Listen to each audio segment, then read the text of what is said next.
He's, yes. Should we wait for him? No, you can start. Okay. And so it goes. 6 o'clock? Yeah. All right, well, we have a crowd, so we're gonna get going. Everybody okay? Good? Okay, is this, there we go. Welcome, everybody. This is the December 5th, 2024 Planning Commission meeting in Los Altos. I will open the meeting. Taylor, could you please establish a quorum? Yes, Commissioner Ahi, Here. Commissioner Disney. Here. Commissioner Mensinger, Here. Commissioner Steinle, Here. Vice Chair Roche, Here. Chair Beninado. Here. We have a quorum. Thank you, Taylor.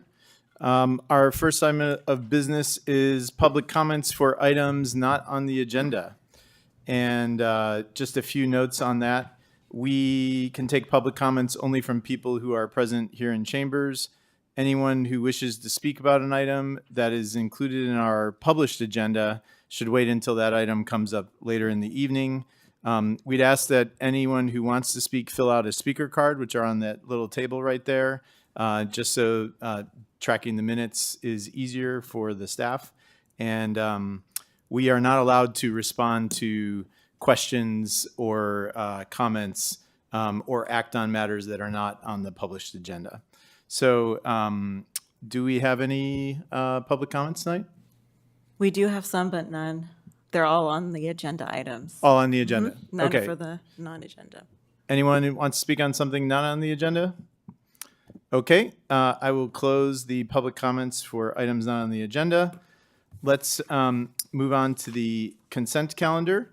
We have one item tonight, which is the minutes from our last meeting on November 21st. And there was one issue I wanted to bring up, which was for item 5 on the bird safe design and lighting performance standards. The minutes didn't seem to reflect the full motion that I made about recommending to council that we create an incentive program around the renovation of lighting systems. So can someone address that one from staff? Stephanie, you gonna? Yes, we'll amend the motion and add that the part of the recommendation was look at providing an incentive program for existing structures. Okay, great. The rest of it was fine. It was just that one part. And so any questions from the commissioners on the consent calendar? All right. Do we have any public comments on consent? No. All right. I will look for a motion from somebody. I move we approve the consent calendar. Second. All right. A motion from Commissioner Steinle, seconded by Commissioner Mensinger. Could we do a roll call, please? Commissioner Ahi, Yes. Commissioner Disney. Yes. Commissioner Mensinger, Yes. Commissioner Steinle, Yes. Vice Chair Roche, Yes. Chair Beninado. Yes. Motion passes unanimously, 6-0. Great, thank you. All right, we have 3 public hearings tonight. For the first one, we're going to start with item 2 on the agenda. This is a conditional use permit for the project at 707 Fremont Avenue. And just to recap for everybody, our public hearing procedure is to receive staff's oral report, which supplements the written report included in the meeting packet. Then the applicant has up to 10 minutes to present if they wish. And commissioners can then ask clarifying questions of the staff or applicant. After commissioner questions, we will receive public comments on the staff's recommendation. And then after public comments, we'll move on to the commission discussion and a vote on the item. So I would like to invite staff to present item 2. I think it's Brittany tonight, right? Yeah, good evening, commissioners. My name is Brittany Whitehill, and I'm the planner for this project. It's located at 707 Fremont Avenue. And this project for your consideration is a conditional use permit to construct a wireless telecommunications facility within the city's Municipal Services Center. The MSC site is located on the north side of Fremont Avenue between Altos Oaks Drive and Manor Way. The facility and equipment are proposed within a 750 square foot unpaved area of the city's corporation yard that is currently screened by wooden fences, and it's shown with the red square on the map. This area is not readily accessible to the public or used for any sort of public amenity space. West of the proposed facility is existing parking for Mackenzie Dog Park and tennis courts. East of the facility is the rest of the MSC, and beyond that is Mackenzie Park.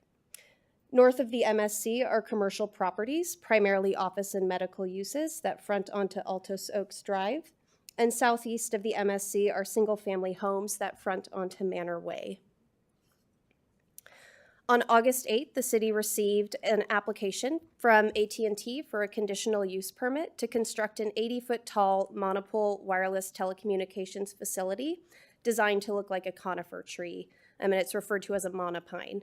Associated equipment and a fenced enclosure within the 750 square foot area of the city's corporation yard. The Los Altos Municipal Code grants the Planning Commission authority to approve conditional use permits for all monopole wireless facilities that comply with applicable zoning regulations. AT&T has engaged with the city for initial lease negotiations to lease this portion of the site for their facility, and the lease will be considered by the City Council at a future date pending approval of the conditional use permit. The facility is intended to address an existing gap in cellular service coverage. The location of the facility is shown on the map with a red star, and the cellular service coverage is shown on the maps as well, with green being the most reliable coverage, yellow being somewhat reliable, and purple being the least reliable. The project complies with all applicable provisions of the Los Altos Municipal Code and General Plan because the project use is allowed within the Public and Community Facilities Zoning District and Public Institutional General Plan designation. The design of the facility complies with all applicable setback, building separation, and placement standards for wireless facilities in the municipal code, and the noise emissions from the facility and all associated equipment, when measured at adjoining properties, will be well below the noise limits established in the municipal code.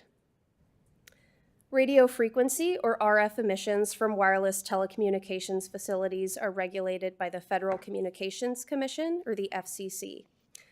The applicant has submitted an RF emissions study demonstrating that the RF emissions associated with the facility will not exceed 23% of the public exposure limit at the nearest commercial property or 10% at the nearest residential property. The city has adopted design guidelines for wireless facilities that the project has been designed to comply with. The design guidelines require that faux tree wireless facilities replicate the shape, structure, and color of live trees, and be designed to look like the tree species they intend to replicate, and that branching shall not make the tree look excessively top-heavy or unnatural. As designed, the faux tree has a relatively natural-appearing shape and dense, realistic branching and foliage. The design guidelines also stipulate that faux tree designs are only appropriate on sites with existing or proposed tree canopy coverage of similar species. And the MSC site has several tall, mature redwood trees, making the faux tree design an appropriate choice. The city's review of telecommunications facility applications is strictly regulated by federal and state law, in particular the United States Communications Act, also referred to as Section 332. The city's legal obligations under Section 332 are summarized in the staff report, but I would like to highlight 3 key points. First, the city must review and make a decision on new wireless facility applications within a 150-day shot clock period. This period begins when the applicant submits their initial application and includes processing of all necessary planning and building permits. If the city fails to adhere to the shot clock, the applicant can pursue a deemed granted assertion of the project.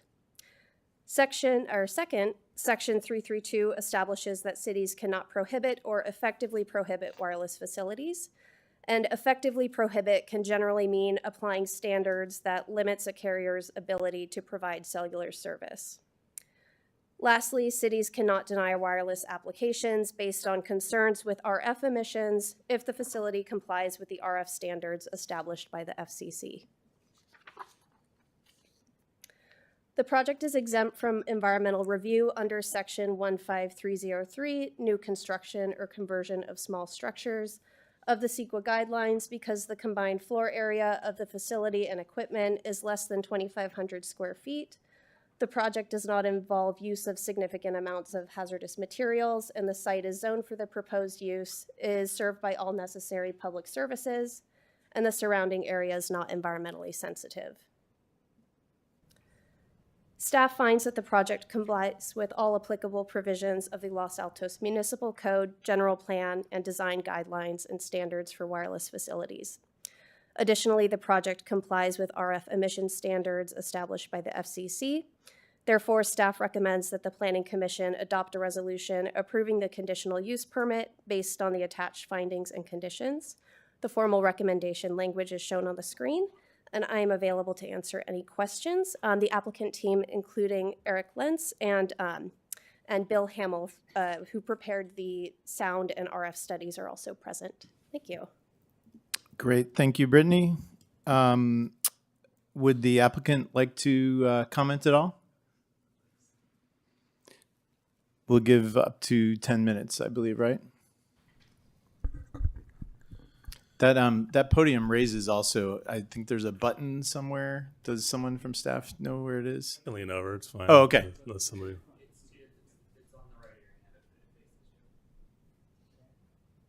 Oh, there you go. There you go. This might be a while. That way There we won't start the clock till Okay, your no, it's fine. podium I'm not is- going to need. You're not one gonna of the need- technical guys at ATT, right? I don't need nearly 10 minutes, not even close. I'm Eric Lentz. Thank you, Brittany. I don't have a separate presentation. I figure what Brittany presented to you tonight would be what I would be presenting as well.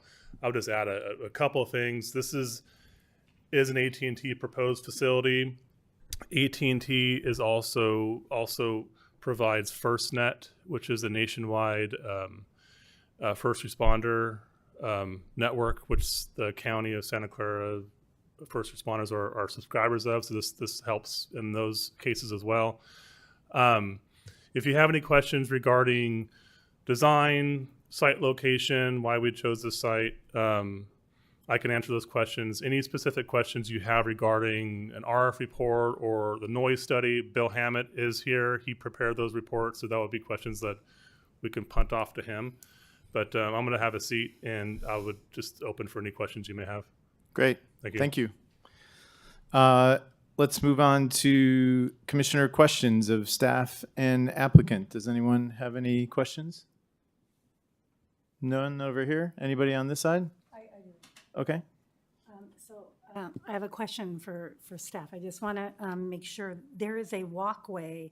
Get close. There's a walkway behind the yard that connects the parking lot and the tennis courts to the bathrooms and the inner, I call it the inner park, where the play structure is. I'm assuming that this project would have no effect on that fence and that walkway. Correct. So the fence and walkway would remain as they are. Okay, and then I do have a question for the applicant. So under page D6 in the report, actually it's not in the report, it's in the drawings that were submitted to staff.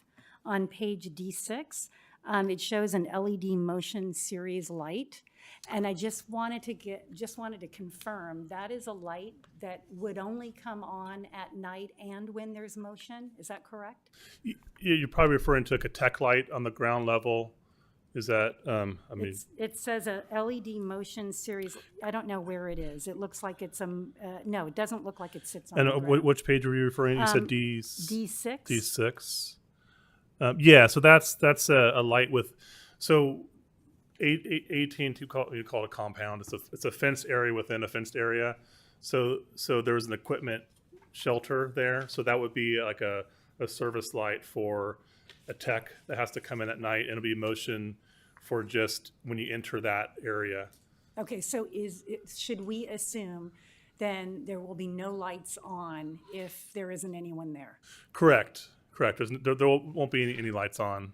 Okay, and then you mentioned just now there's an enclosure within an enclosure, and I didn't see that, but on the plans, I think on page, let's see, on page A4 and A5 of what was submitted to staff, I see a chain link fence, it looks like.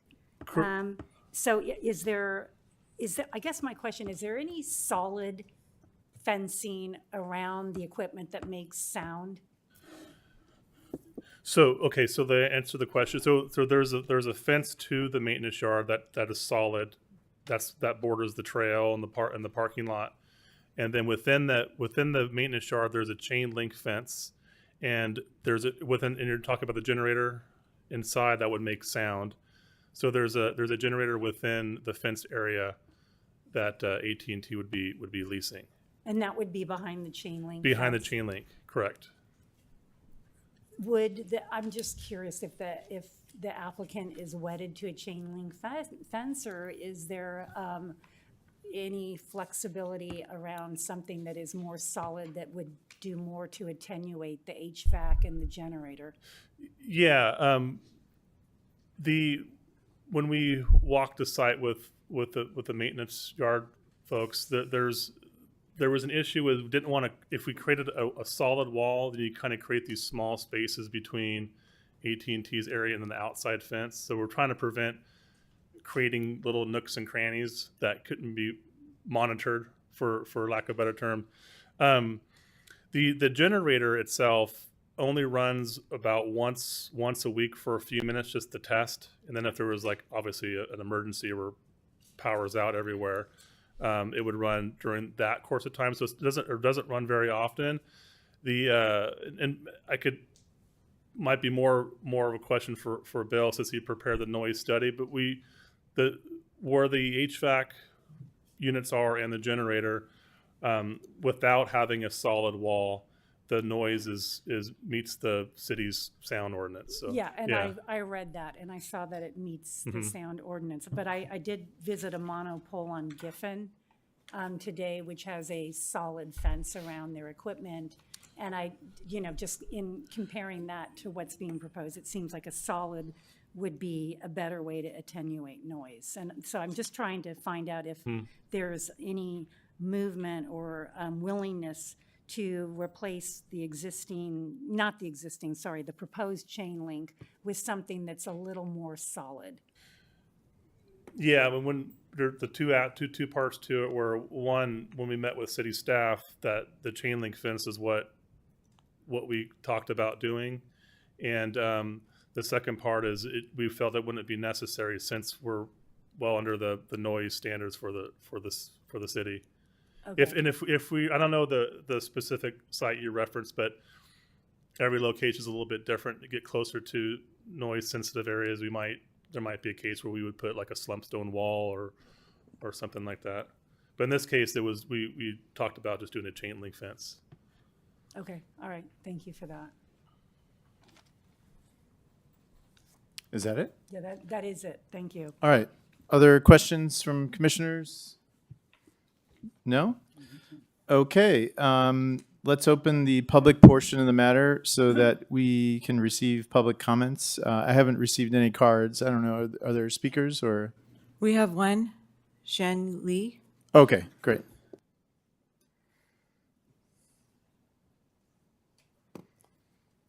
And 3 minutes, right? And if that's, I don't know what the button is. Is it obvious over there? Okay, I could do Yeah, that. yeah, there you go. Yeah. We have a wide 2 feet range taller of than me. heights tonight. Thank you for taking my comments. Come closer. Oh, thank you for taking my comments. I am very familiar, so I'm commenting in opposed to this wireless facility being built at the location where it's proposed.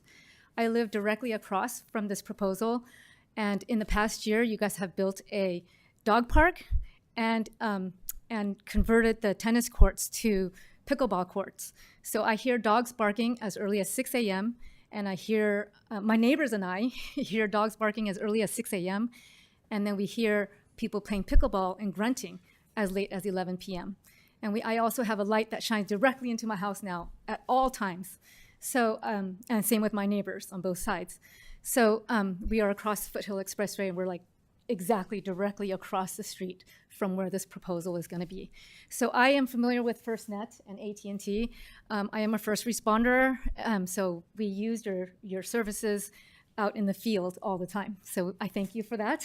So I'm hoping that you guys can consider moving this this wireless facility or this tower to further in the park where it could be near other trees, right? So right now it's a standalone structure that's by the tennis court, and it's just going to be erected where it may be looking a little strange.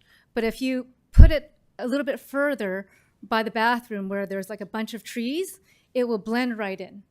So I'm hoping that the Planning Commission will consider that, or making it further into the park where there's where this facility can blend right into the beautiful park that we have there.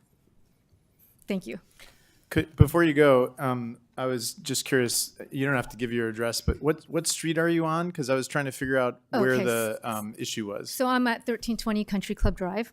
So I'm literally directly across Across Foothill. McKinsey Park. Yeah, I'm right directly across from McKinsey Park, where there's the dog park that got erected, which I was totally okay with.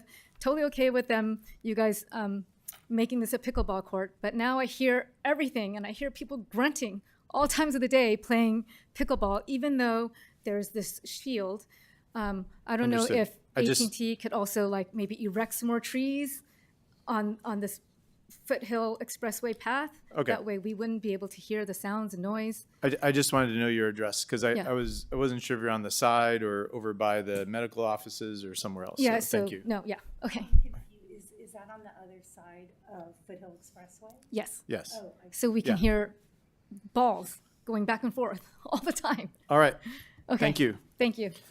All right. Any other commenters? No.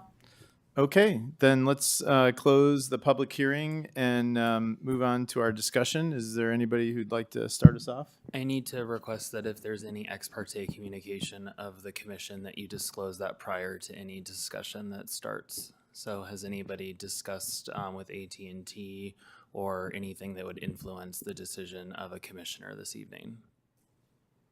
Not No. I. Not I. Okay, thank you. Anybody? Well, let me just ask a question of staff then. Mike? Oh, sorry. Question of staff relating to the comments we got from the public. Were other locations considered? And if they were, to sort of incorporate the comments that she had? So the applicant did consider other locations, I believe 9, correct me if I'm wrong. And a lot of it was due to unwilling property owners, or the site is just not appropriate and wouldn't fill the coverage gap. As for locating the facility within the park, it's a less preferred location in the municipal code to have the facility actually be in the park. Great, thank you. I will just also add, so that we don't belabor any discussion about other alternatives within the municipal service center. This specific area within MSC was vetted out back and forth quite a bit, and we even ran into some specific issues that we had to kind of work past and verify with the proposed location. We cannot have it further in within the MSC property, because it would then open up access to the wireless carriers to go throughout and traverse our property. This is putting it towards the front where they're able to access it and not have full access to the entire service center. So we would not be able to have a reasonable alternative that the Park and Rec and Public Works Director have not previously identified. Great, thank you. Maris? Yeah, I'm in favor of this. I think addressing some of the concerns, I think obviously close up, it probably won't look that much like a tree, but I think from far away, I think it's, you won't be able to tell the difference. I did a lot of kind of just research on kind of these new tree facilities, so I think it'll be okay. I did look at the public comment that was given as far as the noise and the RF frequency. I read the study that was attached in the agenda, and it was very dense. But I read it, and I don't think there are any concerns as far as that, as far as noises either. So so I think all the concerns that I had were addressed with all the information that was given, and I would be in favor of this. Eric, did you want to do Yeah, something? I would like to add a couple of things. I agree entirely with what Meru said. To me, this is largely a safety issue. Today, the likelihood that Los Altos will be subjected to flooding by a tsunami is approximately 0.5%. However, things like that will happen. Sean knows about this because I know he's been to the meetings about the safety element update and what we've learned there. One of the things we have learned is the difficulty of alerting people to emergencies like the one today. Again, it didn't affect us directly, but a lot of people not far away from here were stuck for all day because of the possibility that they might be swamped by a tsunami that fortunately did not occur. We do face real risks here, largely wildfire, but there are other ones. There are very few ways out of town. The sooner people get on the road, the easier it will be. And the way the city has right now to tell us that there's a problem is through the cell phone network. So for me, this is a safety issue. The better coverage we have, the safer we are. And we don't have adequate coverage. This will make it better. This is the first project like this that is going to come through. Others will come, and we're going to be balancing the safety of the city, among other things, against, and it isn't just convenience being able to download pictures of kitty cats. It really is a safety issue. We're going to face other situations like this. There will be compromises. I understand the problem with the noise and the light. I think it has to do with the reflection of noise over Foothill. Sometimes it's quieter right next to the park than it is a quarter mile away, just because of the way the sound travels. We're all going to have to face situations like this, and we're going to have this choice. My choice here is safety. Also, for those who like to do competitive holiday decoration, AT&T will now have the largest artificial Christmas tree in town. I knew that was coming. Yeah, I know. You didn't discourage me from using it. Richard, would you like to go? This is a question more for staff concerning the tower and emergency preparedness. We just mentioned the earthquake today. Will AT&T allow, or will they allow other users? And it's addressed in a general word. Item 5 talks about other people maybe being able to use it. Will other nonprofit emergency preparedness, such as RLA, the HAMs, be able to use this tower for communication? So the tower is being constructed with the potential for co-location, and the lease agreement that council will consider will have the legal language that would allow for. Yeah, I have some comments. Okay. I don't think anyone wants to live next to a monopole, and I mean, no one really likes to look at a fake tree, but I think this is kind of a cost-benefit analysis that we do up here, and it's like, okay, well, there's a cost. It's not, doesn't look good.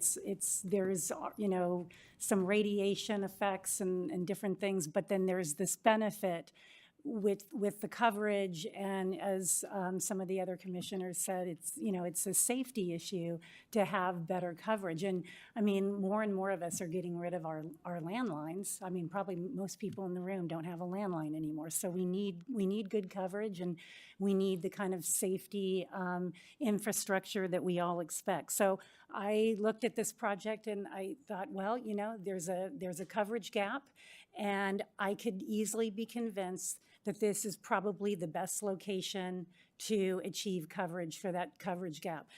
You know, it's a pretty industrial kind of setting there with the service yard and Altos Oaks, where there's really just predominantly office use. So I really thought this was a good site for a monopole.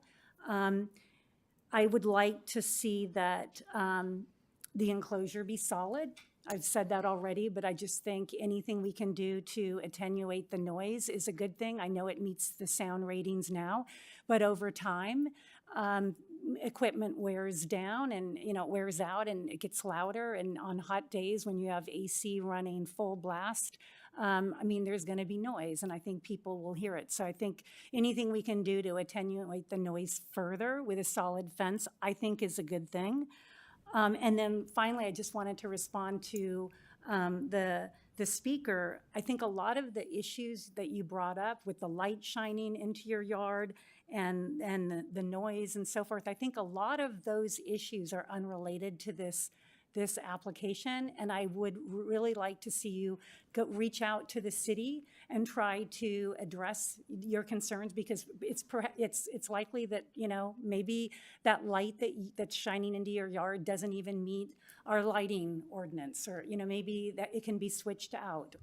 Maybe screening can be put up, maybe hours can be enforced with the pickleball. So I think there's some things that can be done to kind of alleviate what you're dealing with, but I don't think this application is really kind of this source of, it seems like, most of the problems that you're having with the park. So I'll leave it at that. All right. Could I, oh, you have another question?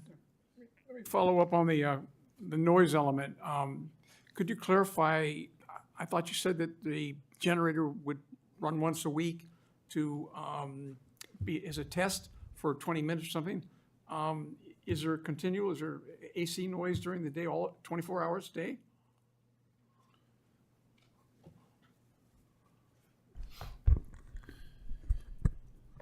Yeah, so the generator would just run test like once a week for a few minutes, and it's usually during a time like midday, so it's not like on a Saturday morning.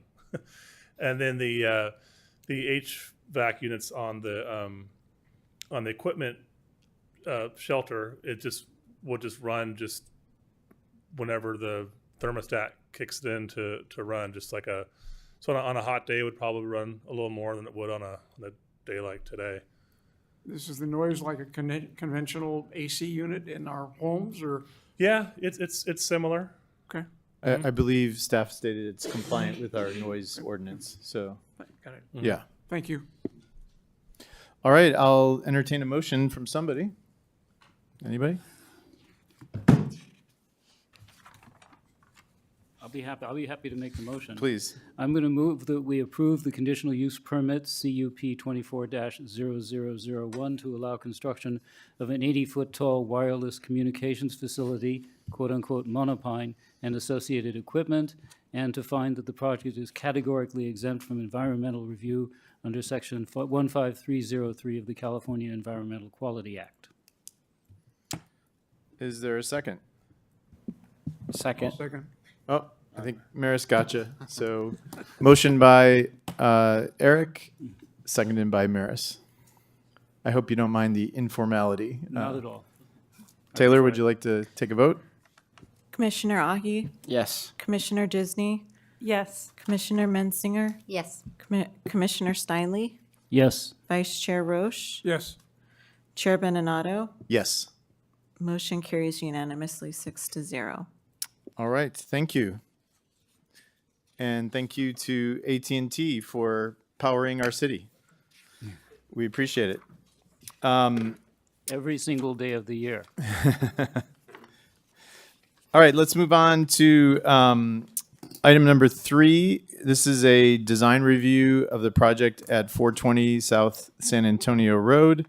I would like to invite staff to present. This would be Sean, I think, right? Yes, it is. Welcome. Thank you. Good evening, Chair Benato and Commissioners. My name is Sean Gallegos, Senior Planner with the Planning Division. Tonight you are considering a design review application for a 4-story mixed-use development at 420 South San Antonio Road.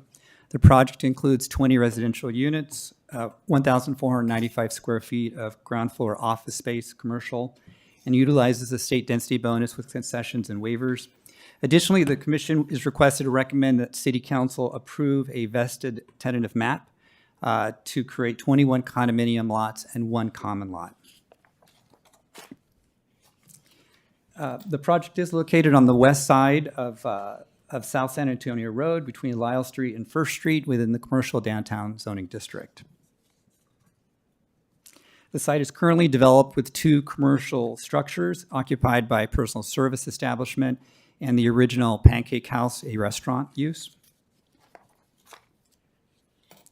The project involves the demolition of the existing commercial buildings to construct the 4-story, 36,354 square foot structure.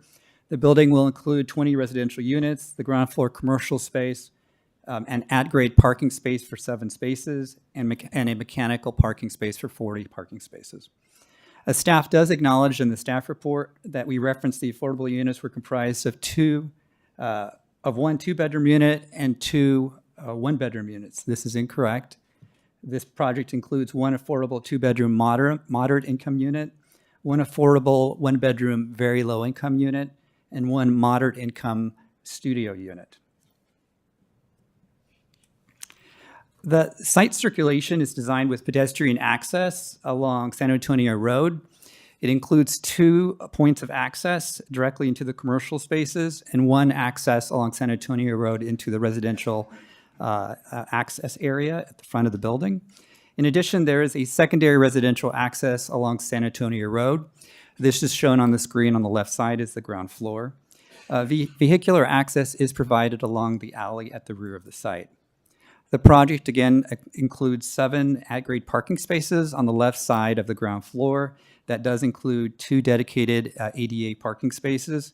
40 additional parking spaces are provided in a 3-level mechanical parking system. In addition, a designated loading zone is provided adjacent to the building along the alley at the rear of the site. Landscaping at the ground floor includes a mix of trees, shrubs, ground cover, and permeable pavers along San Antonio Road with similar improvements along the alleyway. The tree types proposed include a Chinese pistache tree, which is a larger yellow tree. The 2 adjacent trees are 2 red crepe myrtle trees. In the center of the slide is the second floor, which includes the courtyard. The courtyard provides also shrubs, vegetation, and 3 queen palm trees. Those are highlighted in the yellow. On the right side is the 4th floor, which includes a rooftop patio with a 426 square foot communal room equipped with a kitchen, bathroom, and amenities. The outdoor area features artificial grass, a fire pit, seating areas, and a covered barbecue under a 600 square foot pergola. The landscaping includes ferns, grasses, ground covers, and again, 3 queen palm trees, which are highlighted in yellow across the screen. On the left and along the right are 2. The slide before you provides a view of the building from San Antonio Road along the north, and then a view from the alleyway along the south. The project does align with the general plan policies. It complies with the zoning standards for the CD district and the city's objective design standards, except where modified under the state density bonus law. The DC land use designation does not set density. In its absence, the base density for this project was calculated using a hypothetical development, meeting all applicable standards. This resulted in a base density of 53.9 dwelling units, or a total base density of 16 units. With the inclusion of 1 very low income unit, the project qualified for a 22.5 base density or density bonus. This resulted in 4 additional units, or a total of 20 units for the site. The developer has proposed in the density bonus report compliance with the density bonus law, including the requested concession and waivers. The applicant is requesting a 52-foot, 8-inch height increase greater than the required 45-foot setback for the district. Additionally, the applicant requests 7 waivers as defined in the staff report. The 0.3 acre infill site is in an urban setting with no significant environmental habitat for endangered species. Project poses no effect to significantly to traffic, noise, air quality, or water quality. All required utilities and public services are provided at the site, and the project does qualify for categorical exemption under Section 15332 of CEQA. The staff recommends approval of the project consistent with the recommended motions. Under commission approval, the vesting tentative parcel map application will be forwarded to council for consideration at a future date. This concludes staff's presentation. Unless there are any questions, thank you. Great, thank you, Sean. I'd like to invite the applicant to take up to 10 minutes if they'd like.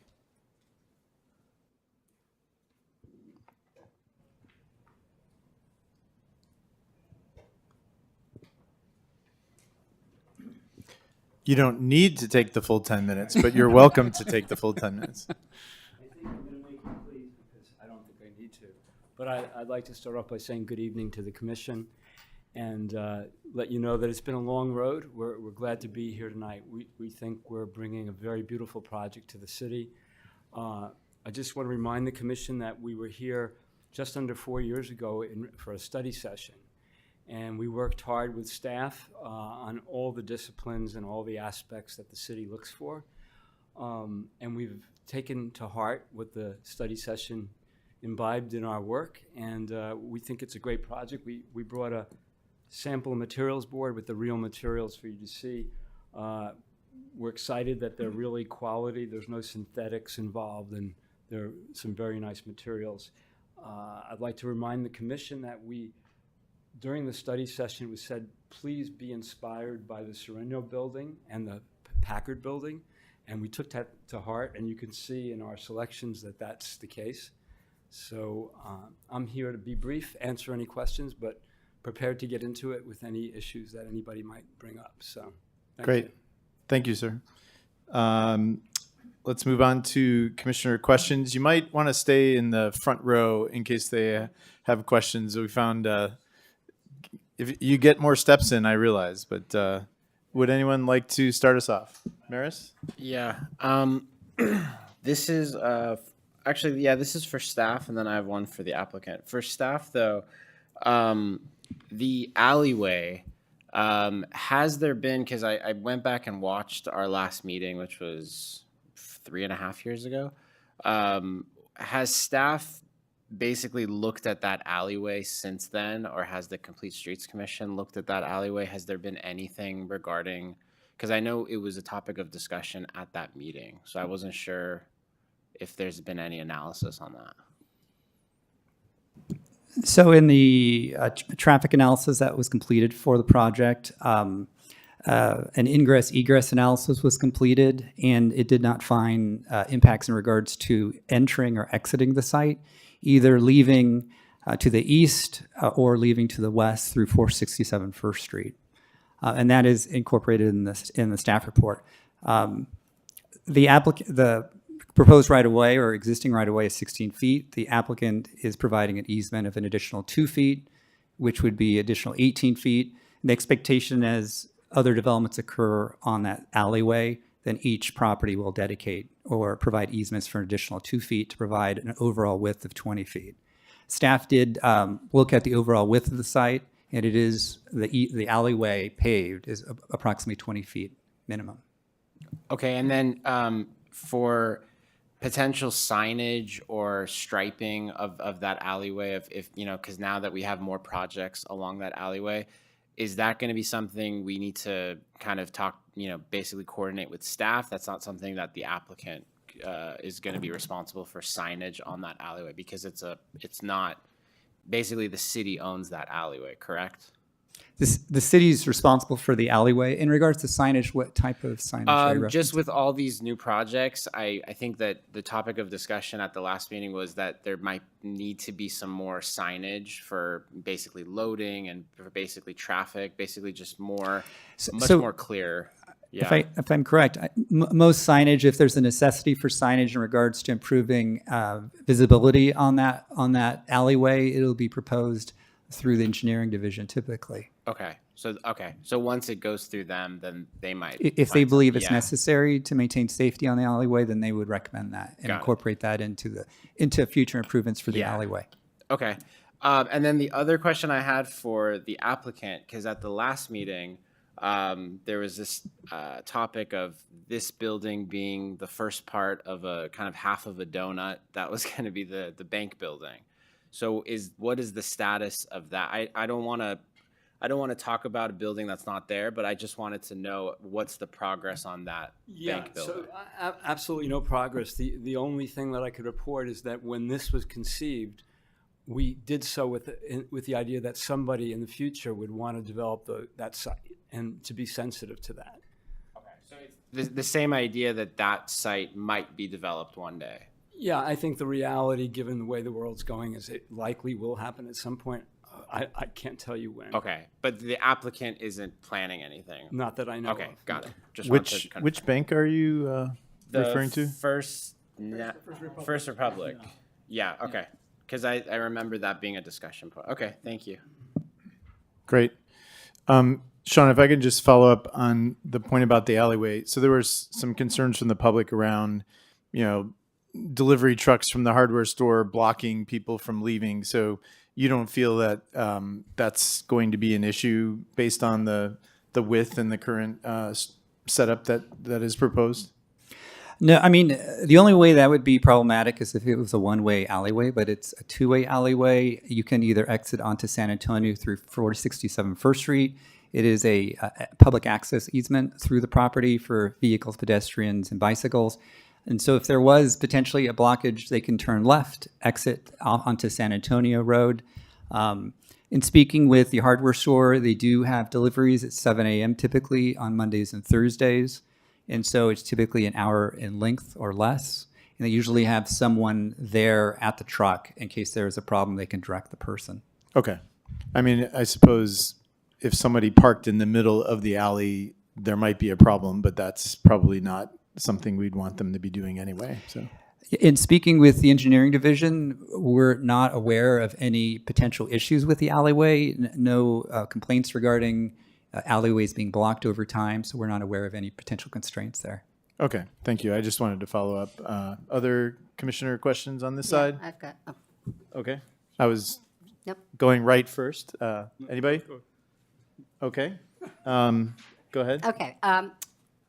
Probably a hybrid question. Sean, just so I'm clear on this, you said in terms of the affordable units, it's one studio. Get close. One studio, one bedroom, and one two-bedroom? Yes, Okay. correct. So when you look at that, it means 50% of the studios are affordable, 1 out of 2, if I've got my numbers right here. 25% of the 1 bedrooms, but only 7% of the 2 bedrooms. I think we've always had the goal to have it try to be more proportional to what's being built, that it's be reflected in the affordable units, and to only have 70% of the larger units be affordable, which is 1 unit, seems out of proportion. Was there any discussion of that? No, I mean, I believe staff believe that that it was a reasonable representation of the types of units that were at the site: a studio, 1 bedroom, and 2 bedroom. So we didn't believe that there was a particular issue with the distribution of types of units in regards to bedroom sizes. So even though 2/3 of the units are 2 bedrooms, and only 7% of the units will be a 2-bedroom, doesn't bother anybody? We didn't raise that as a concern amongst staff. No, we didn't. Okay. I think from my opinion, I think it's nice when they reflect the size of the building, because we really are trying to be able to have people live in Los Altos who might have families, and a studio and a 1-bedroom just won't work for that. And a building like this with 14 2-bedrooms, it seems to me is disproportional to only have 1 affordable unit in there. Other question, the 7 parking spots which are on the ground level, I presume that's for the office building? As opposed to residents who will use the mechanical Yeah, the lifts? residents will be utilizing the mechanical system. And for the applicant, did you consider having a more even proportion of the affordable units within the building? So is that going back to your question about the bedroom type and the unit? Yes. Well, I'd like to point out that the relative percentage of the affordability is significant for the developer to take on in this project. We consider it a very high-quality project, and the economics is key. And so one of the issues we dealt with staff early on was the mix of low versus moderate to make the project viable. So that's a big factor. All right. Anything else over here? Go ahead. Let me follow up on the parking and the alley with Sean and maybe the applicant. I've gone over the blueprints that we've given, I thought, pretty carefully. The alley, I'm really concerned about. It's narrow. You call it a 2-lane alley. It's barely. Ingress and egress is going to be really tough. What is the width of the driveway, if you will, the entrance to the building and from the alleyway? And when you come in from the alleyway, the lift is going to be on the right side. Walk me through how that lift is going to work, given what we've seen on the drawings. And I would like to hear more about the alleyway and the access. I'd be happy to do that. If Sean, if you could go pull up the ground floor plan that shows that, we could use that as an exhibit. That'll be really helpful. Of the ground floor plan, I have it on my PowerPoint. One second.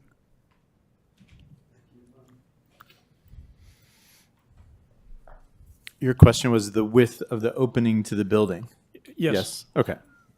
Yeah, so the plans dimension a 19-foot 8-inch width. Okay. Which is pretty significant for 2 cars. The actual drive aisle inside that garage is substantially wider than that. Okay.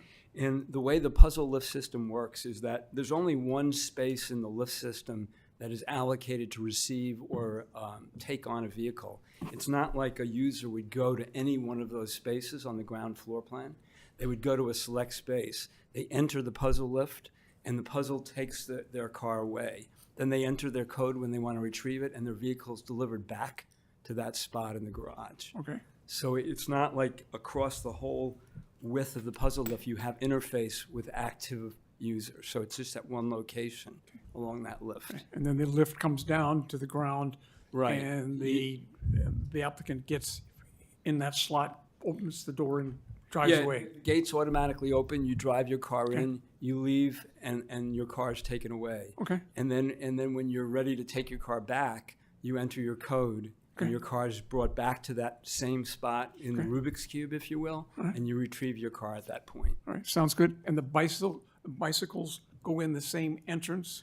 No, the bicycle, we have, one of the things I think that's very good about the project is we've overdone it on bicycle parking, which I know most municipalities really appreciate in today's world.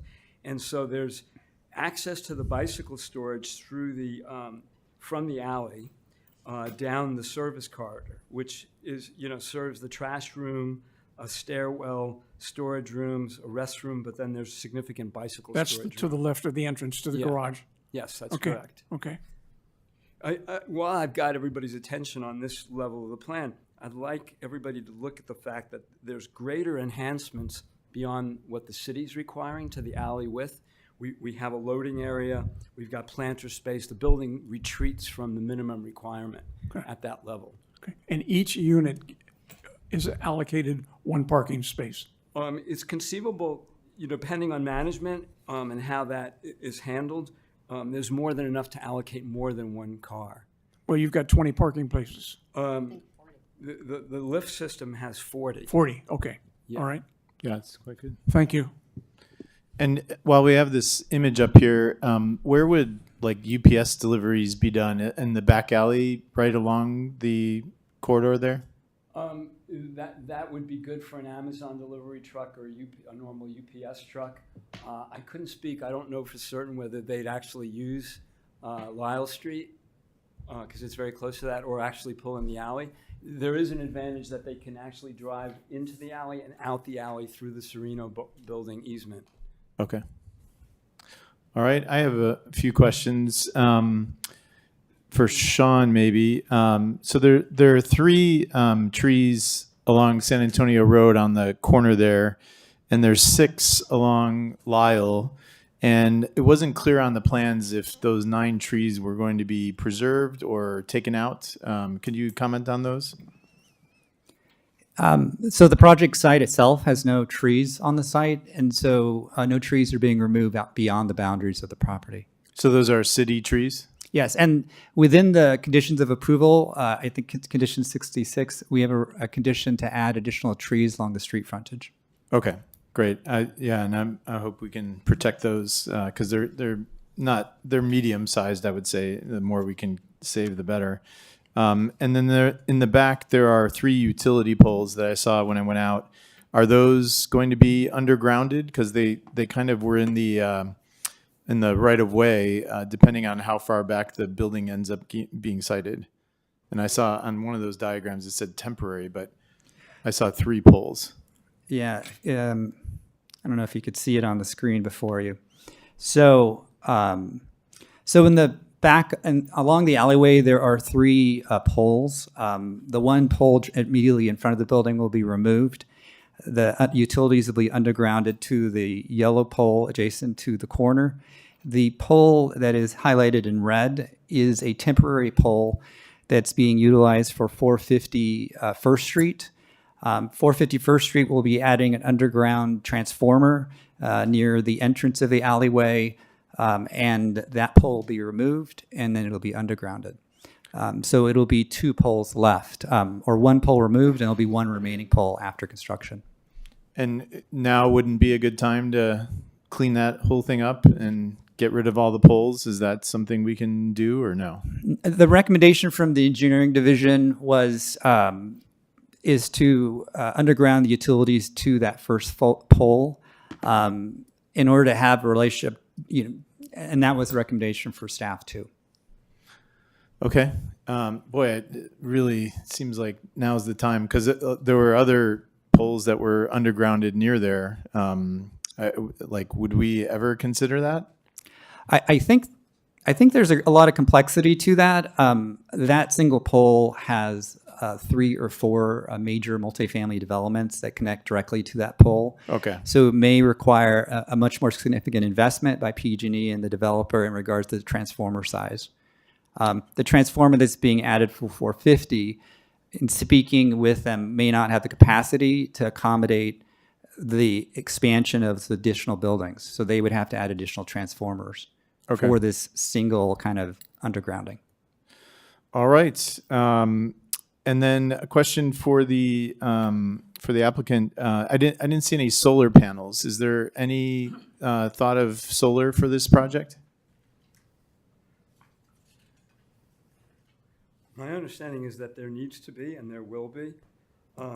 So on our exhibit on A25, there are solar panels indicated on the roof plan. I'm drawing A25. A25? Yeah. Give me 1 second. Oh, yes. On the L-shaped roof, or is On the little flat pairs? roof. So the white roof area is hidden behind the parapet. It's flat, so those solar panels would be out of sight. Okay. And you can also see that the mechanical equipment is tucked back, also hidden out of sight. And we tried to leave the gable form as a clean architectural element, unfettered by panels and equipment. Got it. Okay, thank you. And then a question about the roof deck. The view of the western foothills is gorgeous in our city. It's one of the great reasons to live here. I was curious why the decision was made to have the roof deck look over San Antonio Road as opposed to towards the hills and the trees and the other side. Any consideration given to that? Yeah, I do. We felt that the architectural massing, terracing back from South San Antonio was more important than just orienting, a terrace for view. We think it's still going to be very enjoyable. It's too bad it doesn't get the hills as easily, but the view over the community will still be very desirable. Lots of good sunlight, a great place to be. But if you look at the building sections or some of the elevations, you could see how it wedding cakes back from the street. Understood. Yeah, I assume that was the issue, and I do think having that amenity for residents is a really good thing. So I do appreciate that fact. It just felt like an opportunity lost because I would if I lived there, that would be a great thing to look at every day in the morning or in the evenings when the sun's going down. But that addresses it. So all right, I think we gone. Kate, you didn't say anything when I looked this way. Do you have? Okay. Okay, I want to follow up on the tree issues. So Sean, can you bring up the drawing that you just had up? Sure. The alley one? Oh, sure. The drawing that was just on the screen that showed the alley. I am doing it right now, sorry.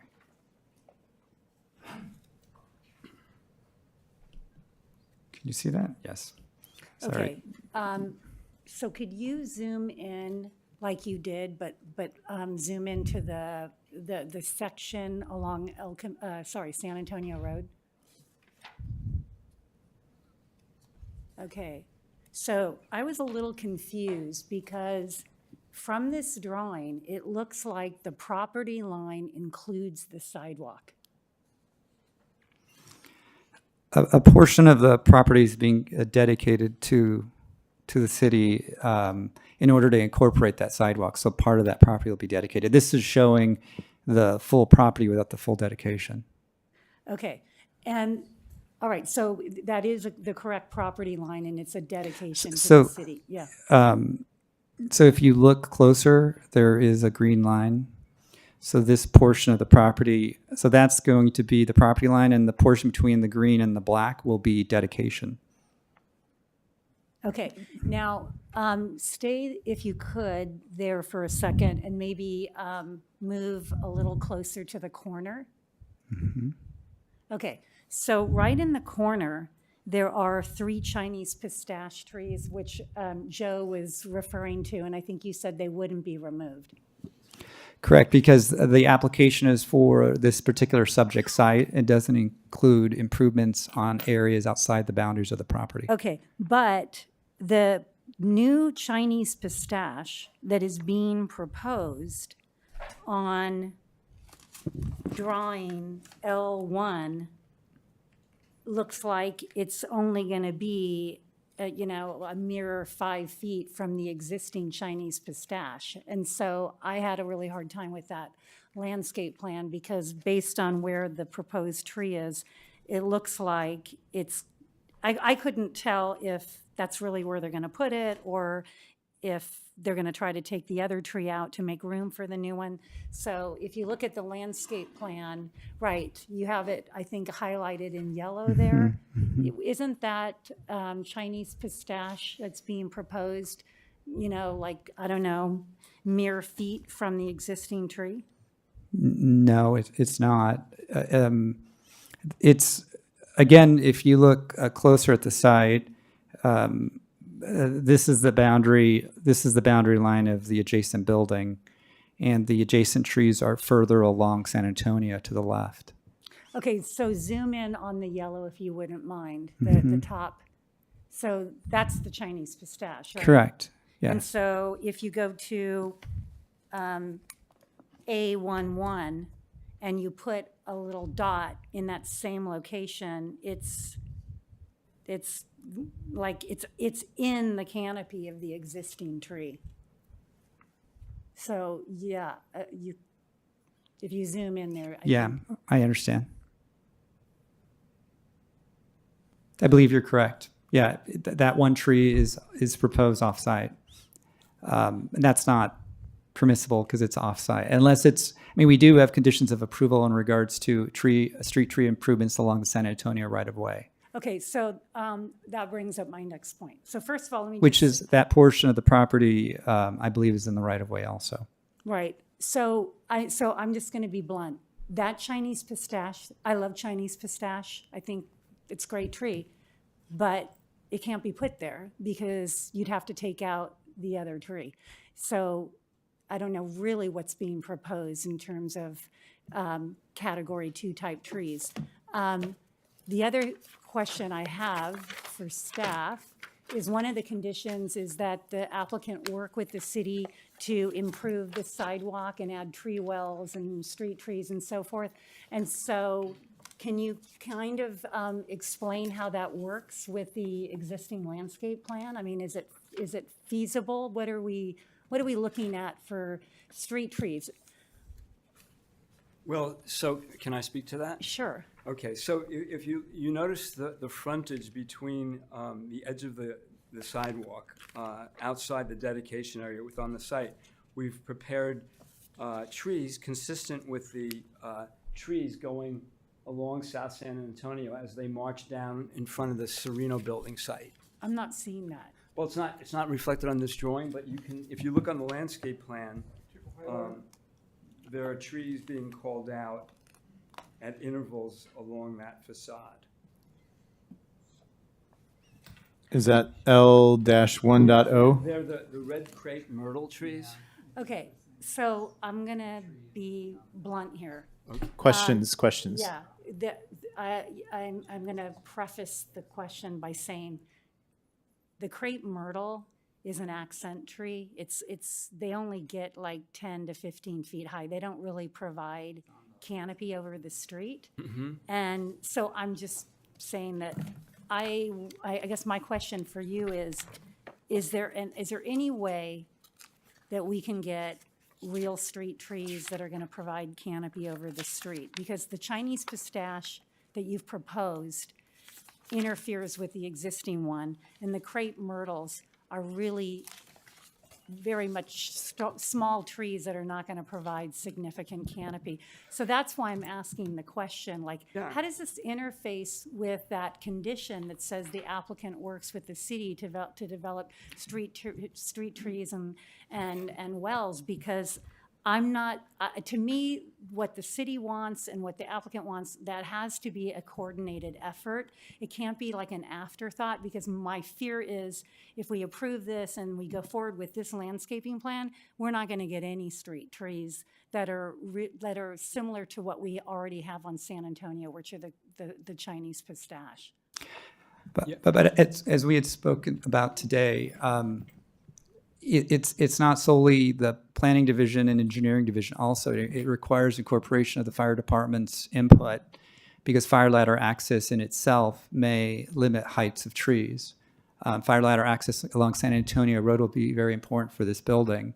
So as part of the building permit process, as part of the conditions, staff will be working with the applicant to provide the greatest height tree possible.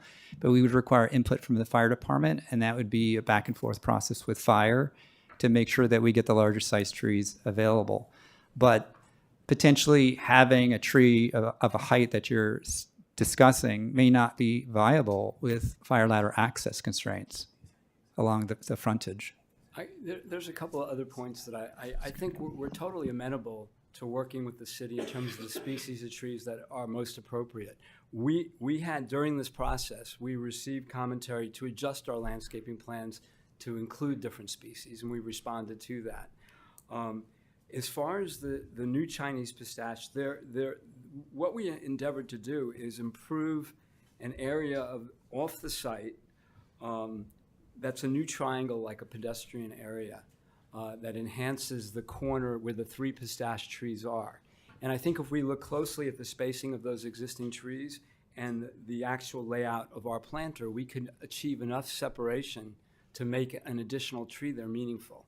And the idea is to embrace that corner and make it a positive feature of the community. So the spacing is an issue, I get that, and the species is an issue. We did try to go with the tree you like there, and that was the recommendation of staff, to include the Chinese pistache there, which we did. It is true that the fire department was concerned about trees. We did try to kind of pick up the rhythm of the planters and the trees. If you notice, and maybe it's not apparent, you can begin to see it on drawing A2.1, but there are street trees on the property along the Sereno parking lot frontage, and we tried to continue that rhythm right up on the face of our building. So I don't think the owner or the applicant or myself are particularly attached to the crepe myrtle, And there probably are many species that would do a better job of shading the sidewalk at that location. I really appreciate that. If you look at the sidewalk from First Street down to your building, that's a relatively new sidewalk because there's been a lot of redevelopment there. And there's, periodic tree wells. Some of them are closer to the curbs, some of them are closer to the property line. Right. But they are, adequate tree wells to support a fairly big tree that produces canopy like a Chinese pistache. And so when I looked at the landscape plan, my thought was, we should really go put the big stuff in first. Okay, we're on questions now, Right, and so that- yeah. we can cover this in discussion. This is to clarify questions that you have around the topics, as opposed to suggesting or asking for changes or other things. Okay, so I'm going to just finish my thought. My comment and my question is really, is the applicant amenable to focusing on the big stuff first? And then building the landscaping plan around what is really important, which are the street trees. That is the question. And I think during the discussion period, and if we make a motion, we could include something, if there's support for it, we can include a request to change the landscaping plan such that the trees don't interfere with each other or that they're not using smaller trees in locations. Does that make sense? Yeah, that makes sense. I just want to ask for the record, I mean, this is a question for staff or the applicant, really. There's a lighting document. Let's see. It's A72. Yeah, A72 that shows some lighting, and I think it would be, I guess, good to acknowledge that I'm not sure those lights would meet the lighting standards that the city has because they're not shrouded. And so just, I mean, they may be strictly. Well, the ones that would be out exposed are shrouded, and the ones that are back underneath roof area are, so there's like two different lights shown on items 17 and 18. Staff would like to, of course, note that condition number 18 requires a lighting plan at time of building permit submittal. It also incorporates a requirement for a photometric plan, which will provide us the foot candle levels at the property, at the rooftop, and along the boundaries of the property to prevent any light pollution extending onto neighboring properties. So staff will be evaluating and looking at the types of lights, and then an outside technical expert will be reviewing those light fixtures also. In addition, condition 19 looks at rooftop deck lighting. So there's an additional requirement regarding rooftop deck lighting. So the staff does acknowledge that there is a light fixture that appears to potentially not meet the requirement, but that's unclear because we would need to have a photometric study completed, and that's required at the building stage. And are they are subject to the conditions at the time when they submitted I forget what year it was for the plans, right? Correct, and they need to comply with the conditions based on the approval within the resolution that you have before you that include condition 18 and 19 regarding lighting. Okay, But not the new proposed lighting standards we discussed 2 weeks ago. Is that correct? Okay, Correct, yes. Thank you. Go ahead, Kate. So I think what you're saying is until we study these lights, we don't really know if they're going to meet the standards. And so if they don't, they would have to be switched out.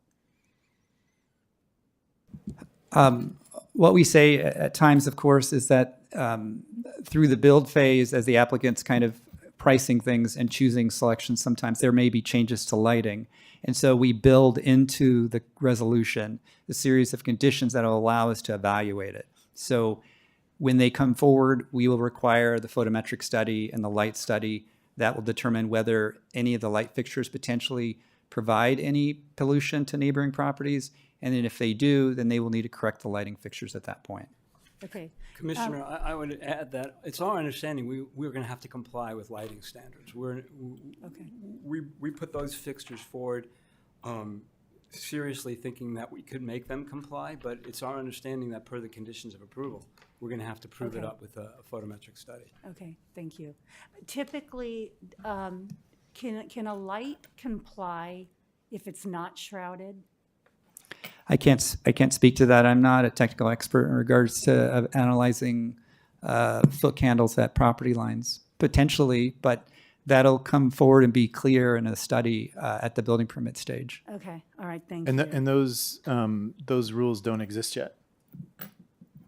The new ones we discussed 2 weeks ago. No, I understand that, but we still have lighting standards that The- are pretty stringent, I think. Right. And so I guess what I was wondering is, would a light that's not shrouded meet the city's standards? And it sounds like it could. It could potentially, but it would need to be evaluated and then determine if it did meet the standards. And if it doesn't, then they have to correct the light fixture. Of course, if we would assume, of course, that the applicant's going to provide us these technical reports, and so if they find that their light fixtures aren't complying, they're going to modify them with their submittal because it's supposed to be as part of the full packet. When they submit their building permit plans, they're submitting their lighting plan and a photometric study. So in their process of evaluating, they should understand that fixtures need to be changed at that point. So we're not going to see the incorrect light fixture at the building phase. They would have corrected that as part of their full analysis. Okay, thank you.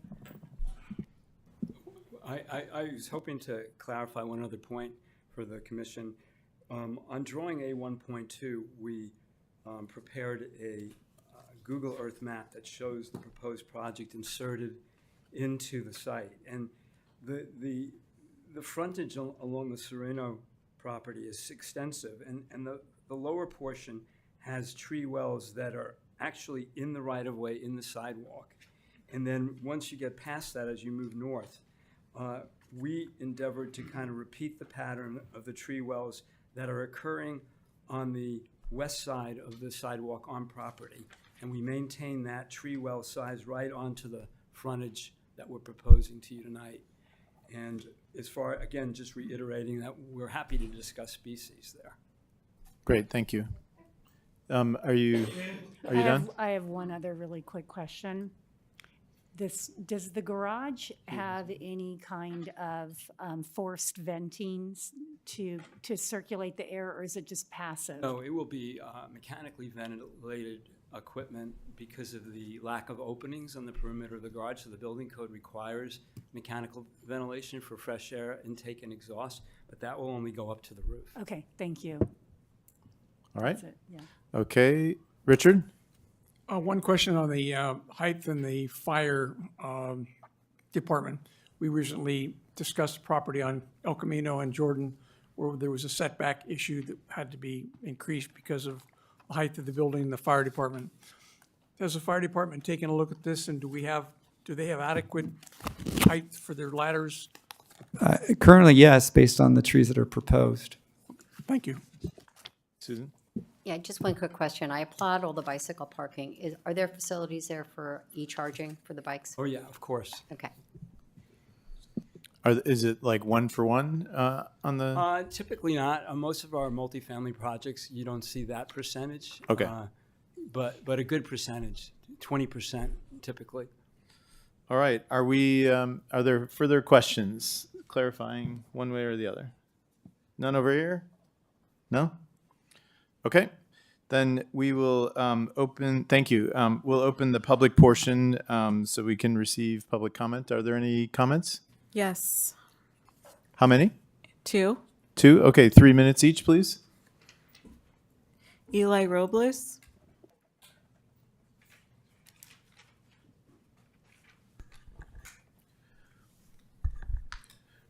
Good evening, Planning Commission and community members. My name is Eli Robles, representing 37,000 skilled craftspeople that make up the Northern California Carpenters Union. I'm here tonight to advocate for the use of a responsible general contractor for the project at 420 South Antonio Road that would include area labor standards that covers fair wages, safe working conditions, and healthcare benefits and apprenticeship standards as afforded by our local unions. We expect the general contractor to uphold these standards benefiting both local workers and the community. Thank you for your time. Thank you. Jim Wing.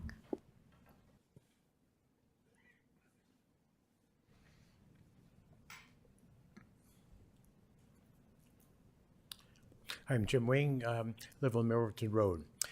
First of all, I do like the San Antonio frontage of this building, but I do not like the alley and the congestion that can occur there.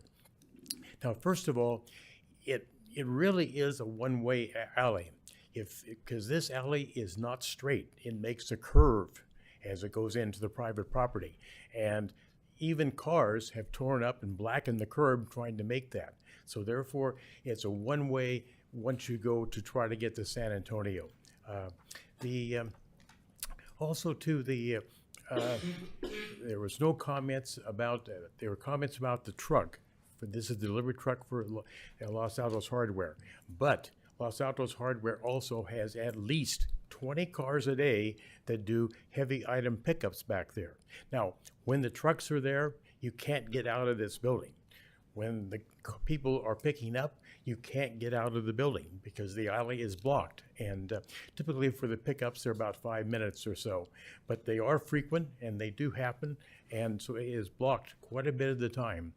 And technically speaking, yes, there are 2 lanes, but there are poles along the side for the water fixtures and that aren't going to be moved. And so therefore people pinch in, and I have never seen 2 cars in that lane at all. Also, I question the turn radius as you come out of the parking. I mean, it's tied in there. So I have observed this. I walk by this every day, and I know the street dynamics. So there really isn't a great solution to this alley. The only solution that I would ever know that truly would work would be to cut off the back of the bank building and have access to Lyell. That's the only thing that works. Now, also too, I understand the fire department has regulations, and it is tight in there. And I bet you they want all those power poles out. I mean, it's undergrounded under Lyell already, and there's just one transformer that services primarily the Los Altos Hardware. So we're talking one building. Everything else, all the other buildings are undergrounded already, primarily off of First Street. So therefore, I'm sure they're going to go, and I'm sure when PG&E or the fire department sees that, they will want those power poles out of there.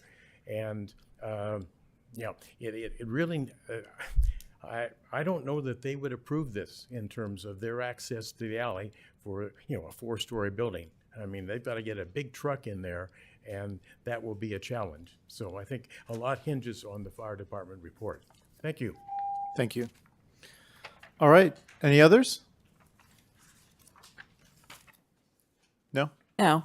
Okay, great. We'll close the public hearing and move on to discussion. I will look to my left first to open the discussion. Any thoughts, or you don't have to. I'm just Go first. Sure. Get close. I like this project. I think it's well designed. I appreciate the work that went through from the study session several years ago.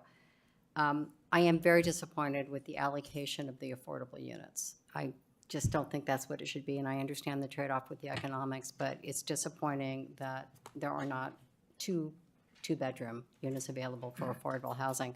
I don't know if it's too late to make a change in that, but I think that would be something that would make this project more compelling. After Mr. Wing's discussion of the pool, I think they can get rid of that last pool. Get rid of the last pool.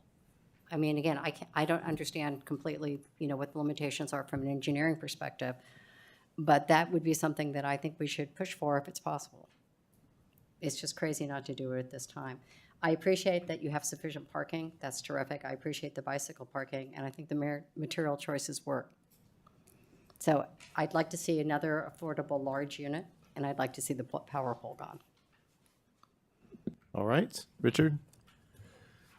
I'd like to ask Sean, when was the traffic survey done? Was it done recently? And I only bring this up because of all the new units on First Street, across the street, on the other side of First Street, and really across the street from the hardware store. So we have a lot of additional cars downtown and parking in the evening, and where are they gonna park? So just a little question there about, is it a current parking survey? Was it done 3 years ago when we first talked to the, June 11th, 2024. sounds pretty good, okay.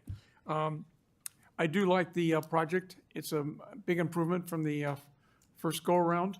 I am concerned, very concerned with the alley. My co-commissioner brings up the telephone pole. They undergrounded all of the other part of the alley for the other new units on First Street. I don't know why they can't underground this, get rid of the one pole. It is a narrow alley. Don't know what the answer is. Hardware store, it's come and go, and they have a parking lot. They could direct, maybe they're unloading there, but it's not to the back door. But I would like to, if there's something we can do there, at least put the pole underground, clean up the alley so it's as wide as possible. Thank you. Yeah, and I think it's 3 poles, so, Yeah. okay. I'll look to my right. Maris, you want to start, or? So I think the alleyway, I think there is some concern there, as far as kind of getting in and out. I did speak to the hardware store today, actually, and they didn't have any concerns about kind of the potential there. So I think it's one of those things where you just have to kind of wait and see kind of what's going to develop and if things need to change with kind of how they manage that alleyway. But I would say it is concerning. The design, I think, is an improvement from what we saw in April of 2021. We talked about softer materials, wood materials, basically so that it would align with those 2 buildings on either side. So I'm glad that change was done. In terms of the massing, this is a very tough building. It's a very tough site. So trying to fit everything in there and have all the units and have the open space, I think it is a challenge. So I think with what they had to deal with, I think it is successful. So I don't want to nitpick certain things. The only comments that I have is at that last meeting, we talked about having kind of a buffer. There's the Sereno building, and then there's the Packard Foundation building, and there's this really great landscape buffer along San Antonio. And I think that when you get to this building, I think you don't have that same effect. And I think that having, raised planters potentially, I think would create that same effect that you have at the Packard building and then the Sereno building. So I would say maybe look into the 3 planters that are in between the entrances on San Antonio. I think you could make those raised planters and kind of have that same effect where you have that buffer. And so that continues. I know you said that it continues with those tree wells, but I think that having an actual barrier, I think, would be really nice. And then also in the rear, you have raised planters on the back entrance. I think you have 3 or 4 raised planters, but I think a lot of those planters, I think, get in the way of deliveries, and I think that no one's really going to benefit from those planters on the back end. So I think that having it on the front side, I think would cause more people to benefit from that kind of effect. So I think I would look into maybe swapping the raised planters on that side. And then also, all the 3 new projects that just completed construction, they all have that raised planters on their frontage. So it wouldn't be something kind of out of the ordinary. It would be something that all the other projects have done.